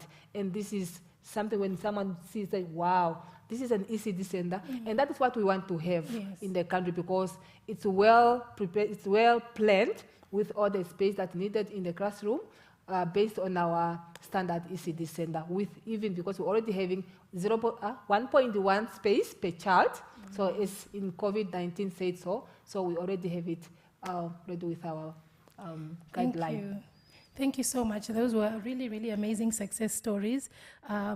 But on the flip side, we also know that there are quite a few that are struggling. We have a lot of registered and unregistered ECD centers. Can we address that? I think I can maybe development workshop. Yeah, thanks, Grace. Yeah, no, that's really a challenge. I mean, it's great. The ministry really has clear and practical standards for compliance for ECD center, and taking in consideration the conducive environment for a child to learn from. But most of the ECD center, especially in the informal settlements and probably some rural area where, and especially informal where it's congested, most of them find it very difficult to meet these standards. And of course, how can I say, and some other lack of access to, such as sanitation, because of the circumstances they live in, access to water, lack of access to water, and also the environment they live in. So let's say you live deep in Okapuka, Kanawiala in Ombili area, in Tobias Hanyeko, or Moses Garweb. So you are surrounded by also shebeens, and all these are not conducive environment for children. Obviously, the ministry will not be able to register the center while there's such environment. But obviously, I think there is a need to assist the centers, probably together with community leaders, constituency councillors, all the leaders involved at the political level and community level, to really see, okay, can we have, and city, local authorities, can we have this space carved out just for an ECD centers so that the children are safe and the center is able to register? Yeah. Esme? I think it's important. I agree with Hilma. It's I know Desiree also mentioned that there's great challenges with the unserviced areas of the schools. And Miller just mentioned that some of the schools really have little, but they do so much. And I think bringing together the two pillars of having the requirements, and it's important to have certain things in place, but also providing the support and bringing these two closer together. That this one doesn't prevent this one from happening, because we have great teachers and great people functioning on the ground that are making an enormous difference. And these things should not prevent them from making that difference. And how can we move closer together so we can give support and help them streamline the process, give it necessary support, and let's see how we can let the difference that's being made actually come together with the requirements that is needed. Martin, do you have anything to add to that, just around that coming together? Yes, thank you, Grace. That's a good question, and I would like to start from the very beginning, from the top there, coming together. I think we are talking about the Harambee Prosperity Plan, and ECD is mentioned in our National Development Plan at a very high level. So it's a political will behind to further and to promote ECD. I think if we look in that direction and say, look, there's political coverage, what better can we have if we look at the high level in that same direction and say ECD is really important to our leadership in the country, and we all recognize that everyone contributes in their own means, in their own abilities, in their own capacities towards that goal. Let's have that topic, holistic ECD, be on our daily agendas and challenge each other what we are doing and what we are achieving and where we are contributing at whatever level we are to good ECD in Namibia. Thank you. Thank you. And I remember you talking of the cost of inaction in your presentation today. And I just want to throw this question over to the panel, around how can we better plan to know, how many ECDs are out there, who's doing what, who's doing, how much, just also to help the corporates to be able to have a bird's eye view of what's happening and where to support. Can I jump in there, Grace? Sure. I think from my perspective, working together with corporates over the last few years, I think it's building blocks, starting off by making sure that the ECD or the NGO is focused, is working from a foundation of acting in the best interest of the child and making sure that they are developing holistically. If that is ensured, I would say important stepping stones would be in place. First, starting off with a relationship of mutual respect and trust between the corporate and the NGO or the ECD. Accountability, transparency, good stewardship, and continuous reporting between the corporate as well as the NGO and the ECD Centre, making sure that the ministry's requirements are met in this relationship and in this process. And then I think if those steps are established, that framework is established, I think it's important from our side, from the ECD or the NGO side, is that the corporate trusts the NGO or the ECD Centre to assess the needs on the ground and trust them to also implement these needs and support them in implementing the needs. Maybe I just want to highlight as a government that we have ECD MIS, information system. It's a database that we have in the ministry. So it will really helpful if someone want to plan up something or want to assist in a certain area, because we have all the ECD centers and their needs also. Because we have ECD centers operates under 3, anyway, as a government, we cannot close because we want children to be nurtured, but the environment is not that correct. So when you plan, colleagues, when you plan, please do consult with us to say maybe I want to construct in Marienda where, or in Hardap where probably you think so need more help, or I just want to go to Zambezi where, we are able to help you to say, okay, in this area, probably you focus in that area, you focus in that region or in that constituency. So we have these ABCD centers that need your support. So as well as also maybe if someone really like to support when it's coming to the feeding scheme, really our children from deep rural are suffered when it's coming to the food. Mila, before you come in there, you are welcome to lift up your hands if you have anything to say or questions to ask. I will be looking out this side as well. Mila? I would like to add what our Deputy Director, she just mentioned.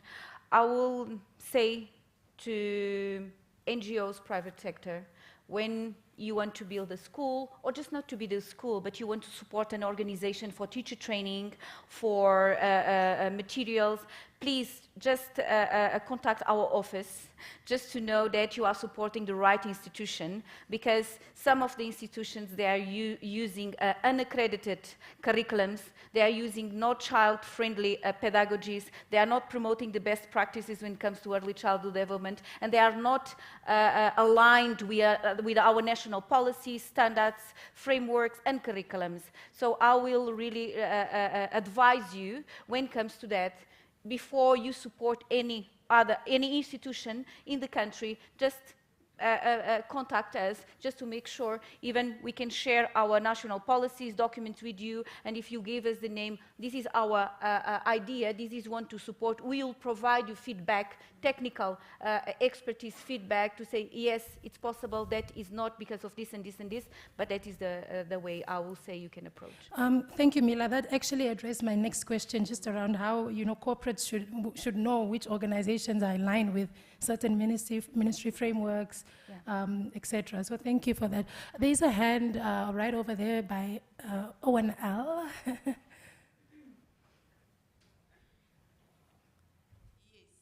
morning.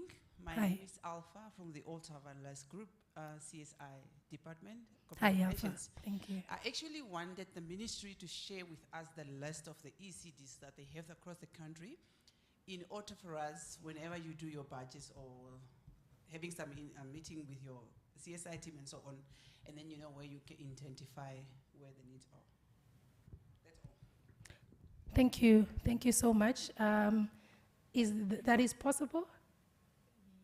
Yes, upon request, because maybe because there are 3,000, more than 3,000. So now to give everything, it might not be that, But if you say, okay, I'm focusing in Kunene, can I have the list of ECDs and that's in Kunene, who are probably in need of this? Yeah. So if you give us your specification, we are providing or we are serving you accordingly. Thank you. Richard.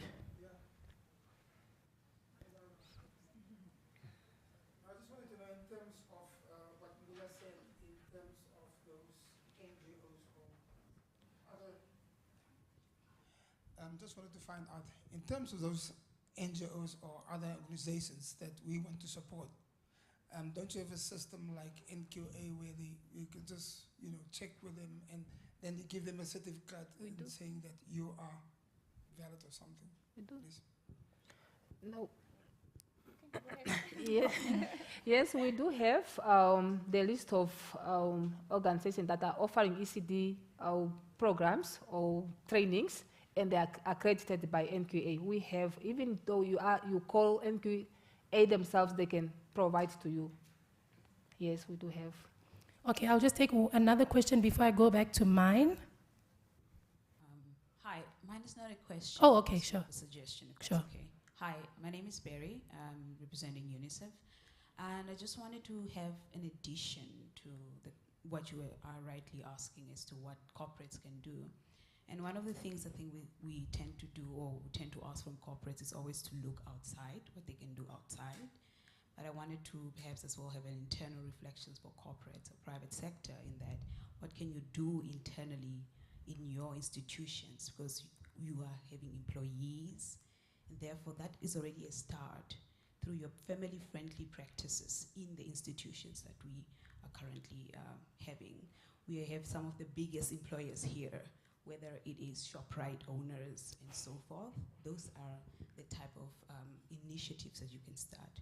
So I was just wanting to make that suggestion as to what the corporates can do internally, whether it's an ECD center in your organization, whether it's a baby feeding room, a parent's room, that is all ECD. So just a reflection. Thank you. Thank you so much for that perspective. I love that. I see you have your hand up. I'll take you quickly. Good morning, everyone. So I just wanted to ask the panelists. We spoke about, I think it was Ms. Darsley, I'm sorry if I'm not saying that correctly. She spoke about some of the lessons we learned from COVID-19. So I'm just asking, I just want to ask, what do you think we can do differently post-COVID-19 to improve ECD? Marlies, can I throw that over to you? As a corporate. So you just want to know, what do you think we can do differently? I'm just playing this back to you. Yes. Post-COVID-19 in ECD. Yes. Okay, because of course, COVID brought about certain challenges. It surfaced certain things. So what do we do differently now? Yes. Okay. Yeah, Daisy also mentioned the online learning that was conducted during COVID and still continuing, and that they are looking at guidelines for that or framework. So we have, since the pandemic outbreak, we have supported various online learning initiatives, and we will continue to do so. It's not ECD, it's more focused on secondary schools, but you know, for us, let's focus on ECD and then also on the last 3 years of a child's school, grade 10, 11, and 12. And you know, I think online learning is here to stay, whether COVID is ending or there's another pandemic. So how can we complement online learning with the traditional system? And you know, through our investment in ECD, when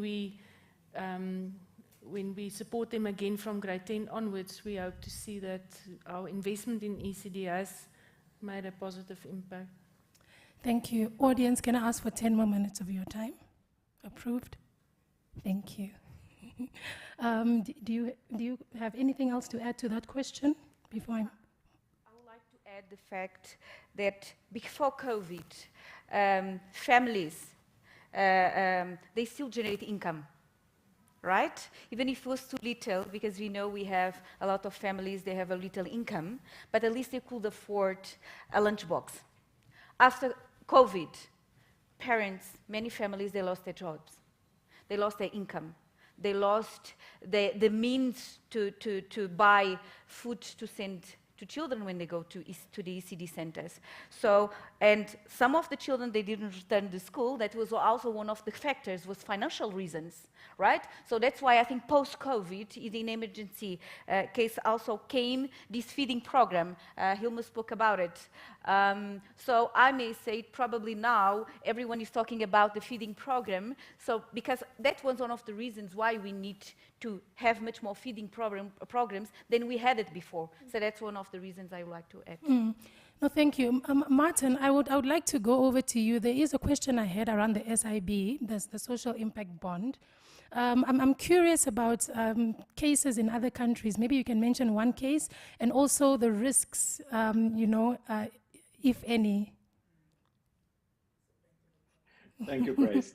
Yes, we have got a good example which we visited actually before the pandemic, an example in the Western Cape, South Africa. Public money was invested into a social impact bond for early childhood development successfully, and they're working already on the sequel on that one. Pertaining to the risk, Grace, risk for government to join that, there's no risk for government. Everyone's shaking their head, but it's true. There's no risk for government. You only pay for the results. You pay for verified outcomes and results, outputs. So it's a win-win-win situation, and that is grabbed joyfully by our partners in government and the private sector. Thank you. Thank you. Thank you so much. Yes. Okay, Martin, so I'll just play that back to you. There's a question that has been asked. You said there's no risk for government. What about the private sector? The private sector, yes. The private sector has to ensure in the social impact model as investors that they're choosing the right service providers to fulfill and come up with the outcomes and outputs as agreed in the agreement. So there's a risk for the investor, and that risk is being paid off with a little bit of interest, not much, single-digit interest rates on the investment, but the risk for government is only, it's actually not there because, yeah, you only pay of what you get, and that is and what is agreed on. Thank you, Martin. All right, I'm going to go to development workshop. Is there a question? Oh, there you are. Hi. Thank you. My name is Indileni Daniel. I'm actually heading the section for early childhood. Let me stand. I head the section for early childhood development at the city of Windhoek, and which is a social responsibility of the city of Windhoek. Yeah, basically I have not much of questions, but I just want also to clarify, and I also want to support the point that Mary has put aside. Yes, we all value it, but like the questions she posed in our organization and in our offices, do we really support? And this will come, let me give you probably one example. If I'm a mother of a toddler or a baby, sometimes you come to a restaurant or you come to a hotel, and there's nothing, not even a corner for children to play, yet we all support. Maybe that is just to tickle your mind. Yes, and the third thing that I want to mention, it has dealing with Lloyd. You mentioned it's not a question, just to add and maybe to clarify some point there as well. Yeah. We're talking about accredited institutions. But remember that when we talk about the accreditation, there are different types of or various trainings. We talk of the training to gain a qualification that allows you to get a job in that industry. But there are, which is also very much helpful, and it has been there, a lot of testimonies in our community. There are those training which are meant for people that are already busy with the children, but you see that they lack certain skills. Yeah. Like we said, the ECD is the foundation and is the best window of opportunity for every child. And these people, if they are not capacitated either to identify children with challenges early enough before they go to school, or whatever the case, or hearing, or anything related that is very difficult for a child of 3 or 2 or to say that I have a challenge, I can't hear you. Sometimes children won't tell you that they don't hear you. You just, as a teacher, you just say, this child doesn't listen, but the child can't hear. Yeah, I think those trainings is basically the capacity training, like workshops, just to give skills that you have identified. I think those institutions, there is a number of institutions that are doing it. I think maybe now, I'm not just sure, and I'm talking under correction now, do we also have like outline on, especially if an institution or individual want to offer, or offer those capacity building. I'm not talking about qualification like the universities and NAMCO or IOL or other institutions that are offering, which are qualified and are put on NQF level. But I'm talking about those people who see the need and who see the shortfalls in the educators or teachers in the ECD. They want to offer those training just to improve the capacity and to upscale the skills in those people. Yeah, those are just the points that I wanted to ask. Thank you. Are we good? Yeah. Okay. Quick question, and I just want a few sentences from all of you. What are the gaps in ECD, that you really feel like you need to mention it, on the stage? Just a few lists. I can go with two each. Popcorn style. Anyone can start. Maybe I can start. Yes, really from our side, as we said, children are learned through play. We realized that our ECD centers, most of the ECD centers doesn't have playgrounds. It is where children really need to be most of the time. So what we need more is if really we support our ECD centers to set up the playground for early childhood development, as well as indoor. It's also more than welcome. Thank you. Outdoor and indoor materials. Lovely. Thanks. Aloyde, she just mentioned the learning through play in an aspect of physical infrastructure for children to have a chance to play So I will complement on the pedagogy aspect of it. I may say it, our educators, our pre-primary teachers, just not educators, as pre-primary teachers as well, they need a lot of training on how to implement our curriculums through play or play-based learning. So that is a huge challenge we have in our country. We have a very traditional system. Worksheets are the main thing in our schools and ECD centers. So I will say we need a lot of training on this component. And linking to that, we need classroom management, how the teacher carries out a learning to play approach, how to manage the classroom. And I want to demystify the idea of when a child is learning through play, effectively, she's learning much more than she's sitting on a chair and doing worksheets. That is the other way around. Because when they learn through play, they are learning social skills, emotional skills, cognitive skills, preparatory mathematics, language development, critical thinking, problem solving, emotional intelligence. So it's a very rich approach. So I will say these two components, and based on that as well, positive discipline. We are really bad at that, I may say it. So we know we should not use punishment. And punishment is just not corporal punishment, but is also the fact, and I had an experience in many different schools, I asked, do you use any punishment? And the teachers, they say no. But when they are teaching, and I'm sitting there and I'm just listening, and they say, oh, you are misbehaving, you are not going outside to play. That is a punishment. So we need these three components, learning through play, methodologies, training, classroom management, and positive discipline. Thank you. Thank you so much.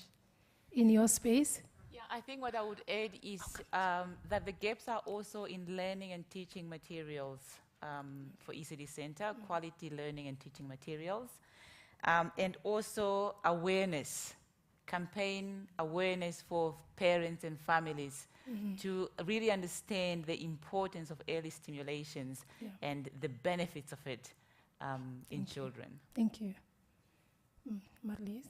Yeah, I think from a corporate perspective, it's just to really have a good understanding of the landscape, all the role players and where the biggest needs are, so that we can, target our support to the greatest effect. Lovely, thank you. Esme? The two things I'll name, the one thing is I think we should start at the basics. A lot of you have named it.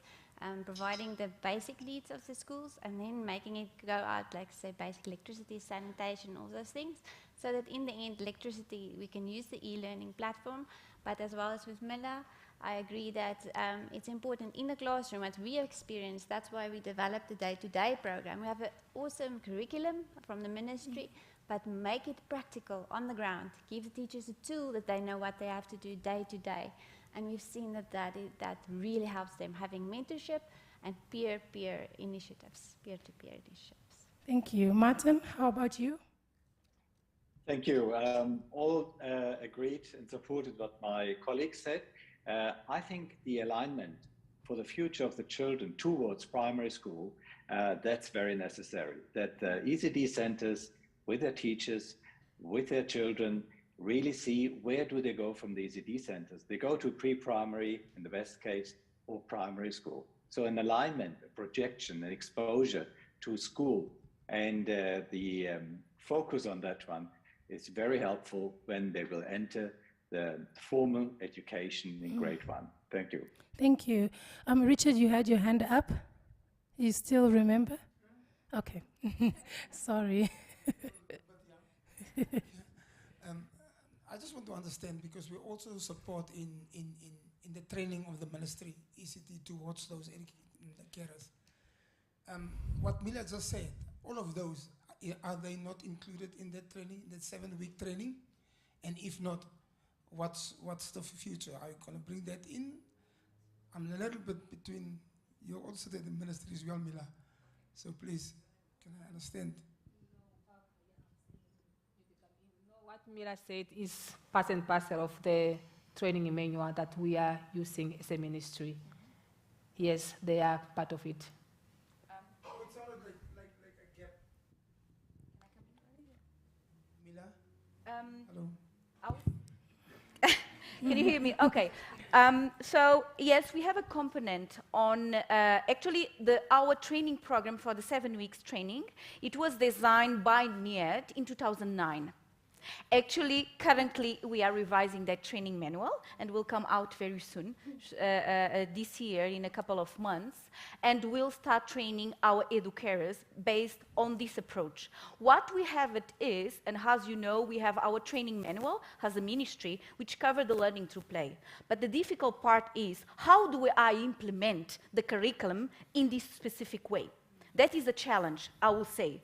Even our training manuals, training programs we have for pre-primary, the one we are using at the Ministry of Education, has also a component on learning to play, the importance of it. But when it comes to the practicality, how do I apply this? That comes the challenge. So we are trying to fill that gap with the new revision, yes. Thank you. All right, I do have my last question, but I see hands going up. I hope they're quick. Okay. Yes. Hi, morning. My name is Carmen de Villiers. I have a center here in Windhoek for neurodiverse and neurotypical children where they are integrated. I want to get back to the point where we spoke about possible lacks in our ECDs.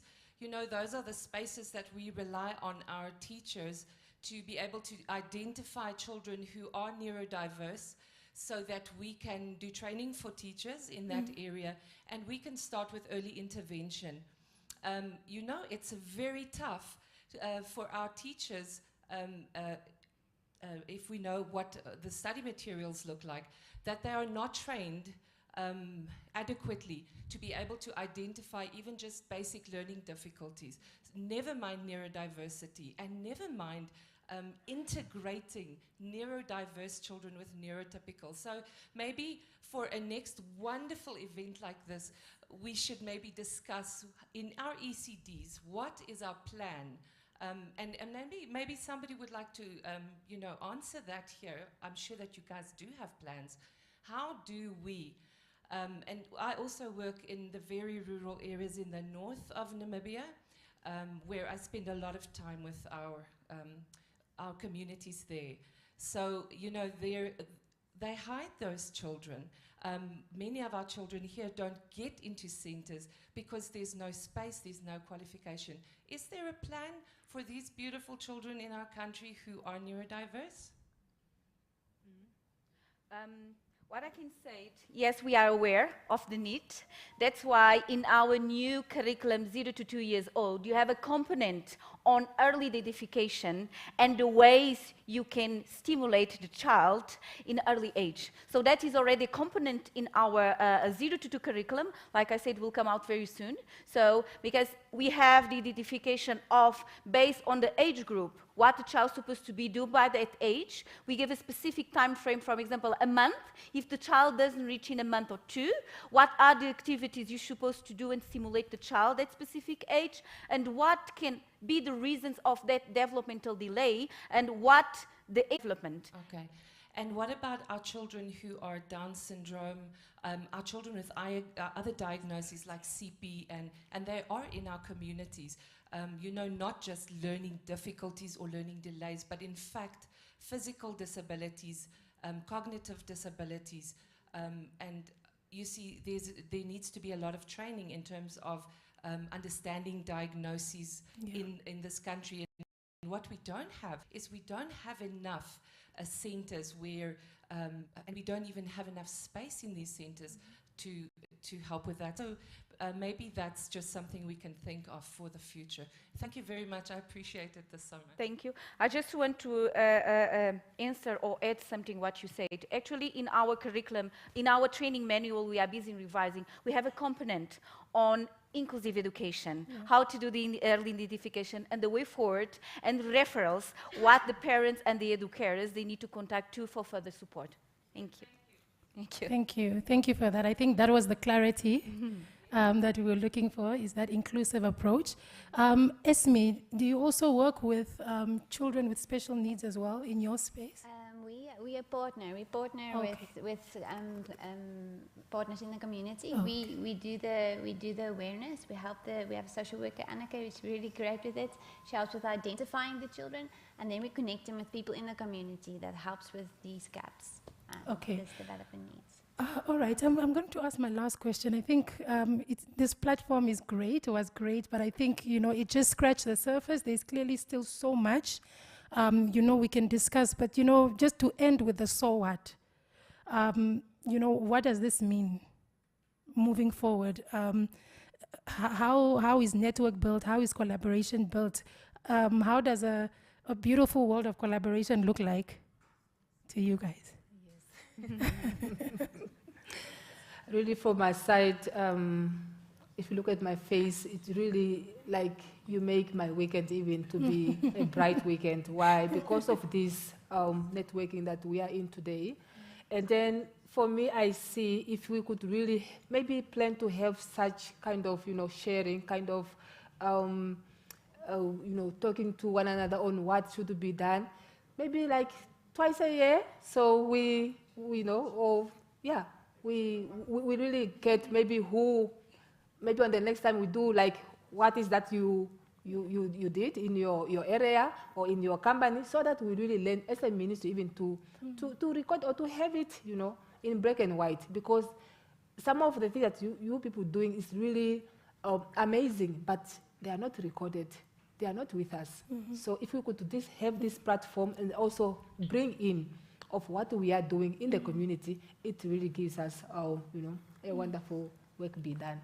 Martin, I'm going to go over to you. I don't like you always being the last one. So let's hear it from you. What do you think is the so what from your side?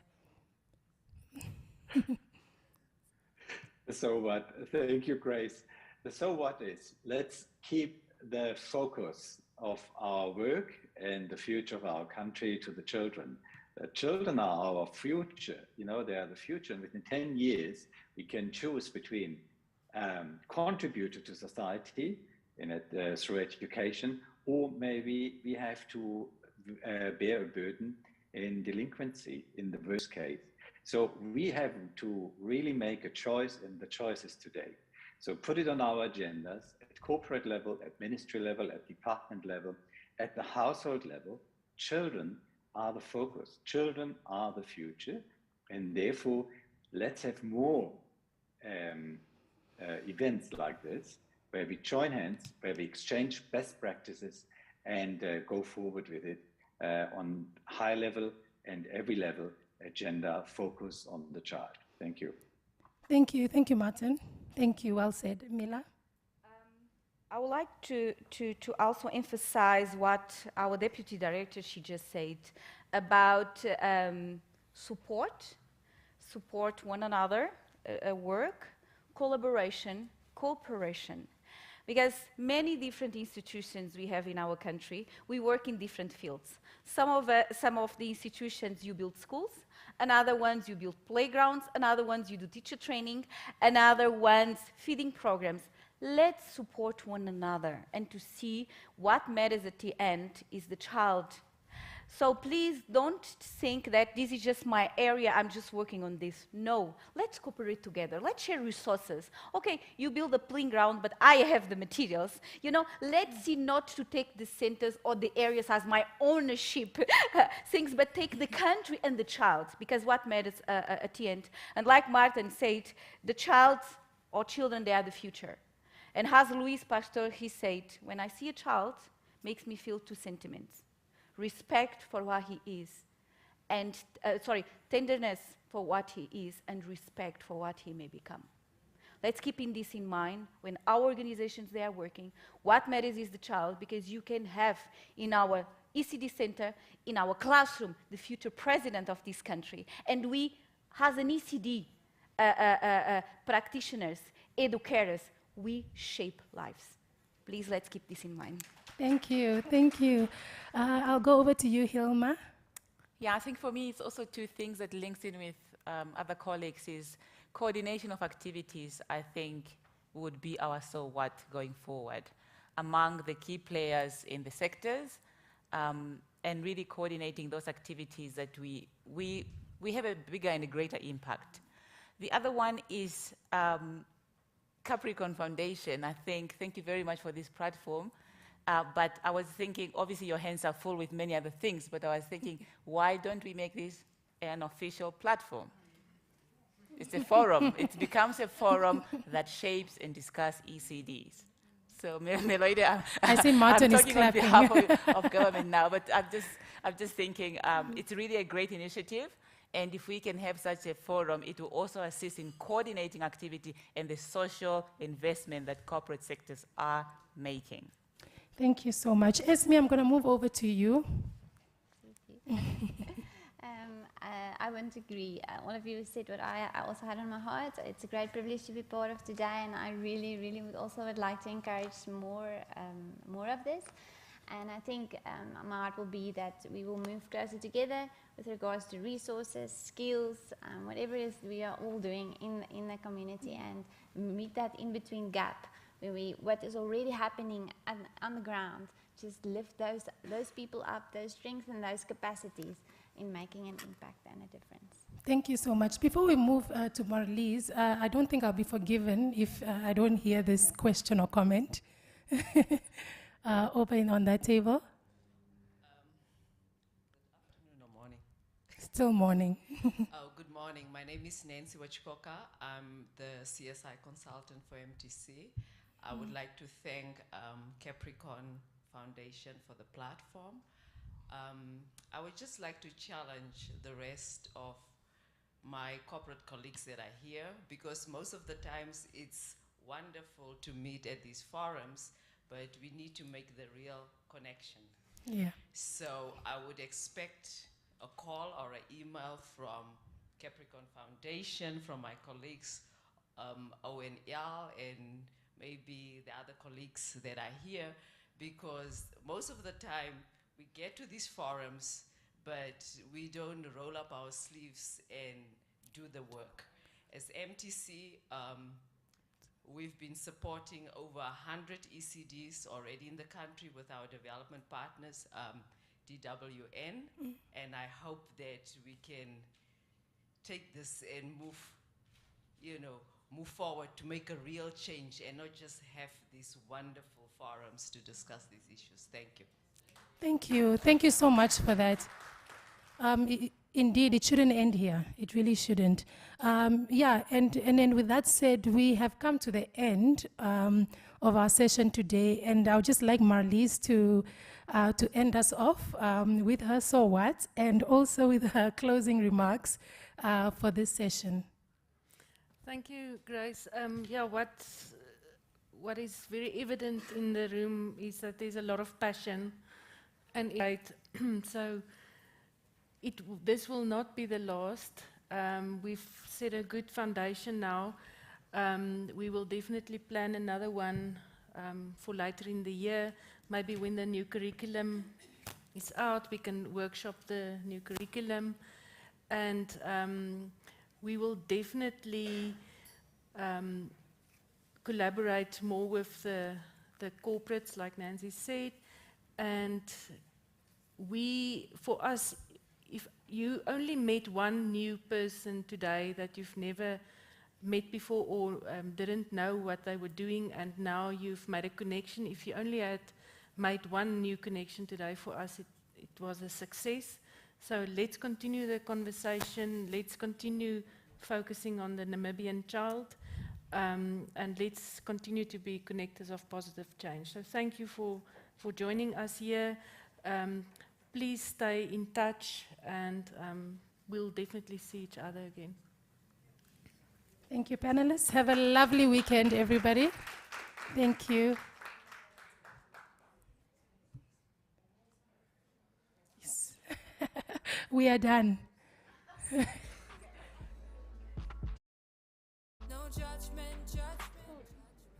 There's still food outside, so please enjoy. Panelists, can I ask you to stay? Let's take a picture.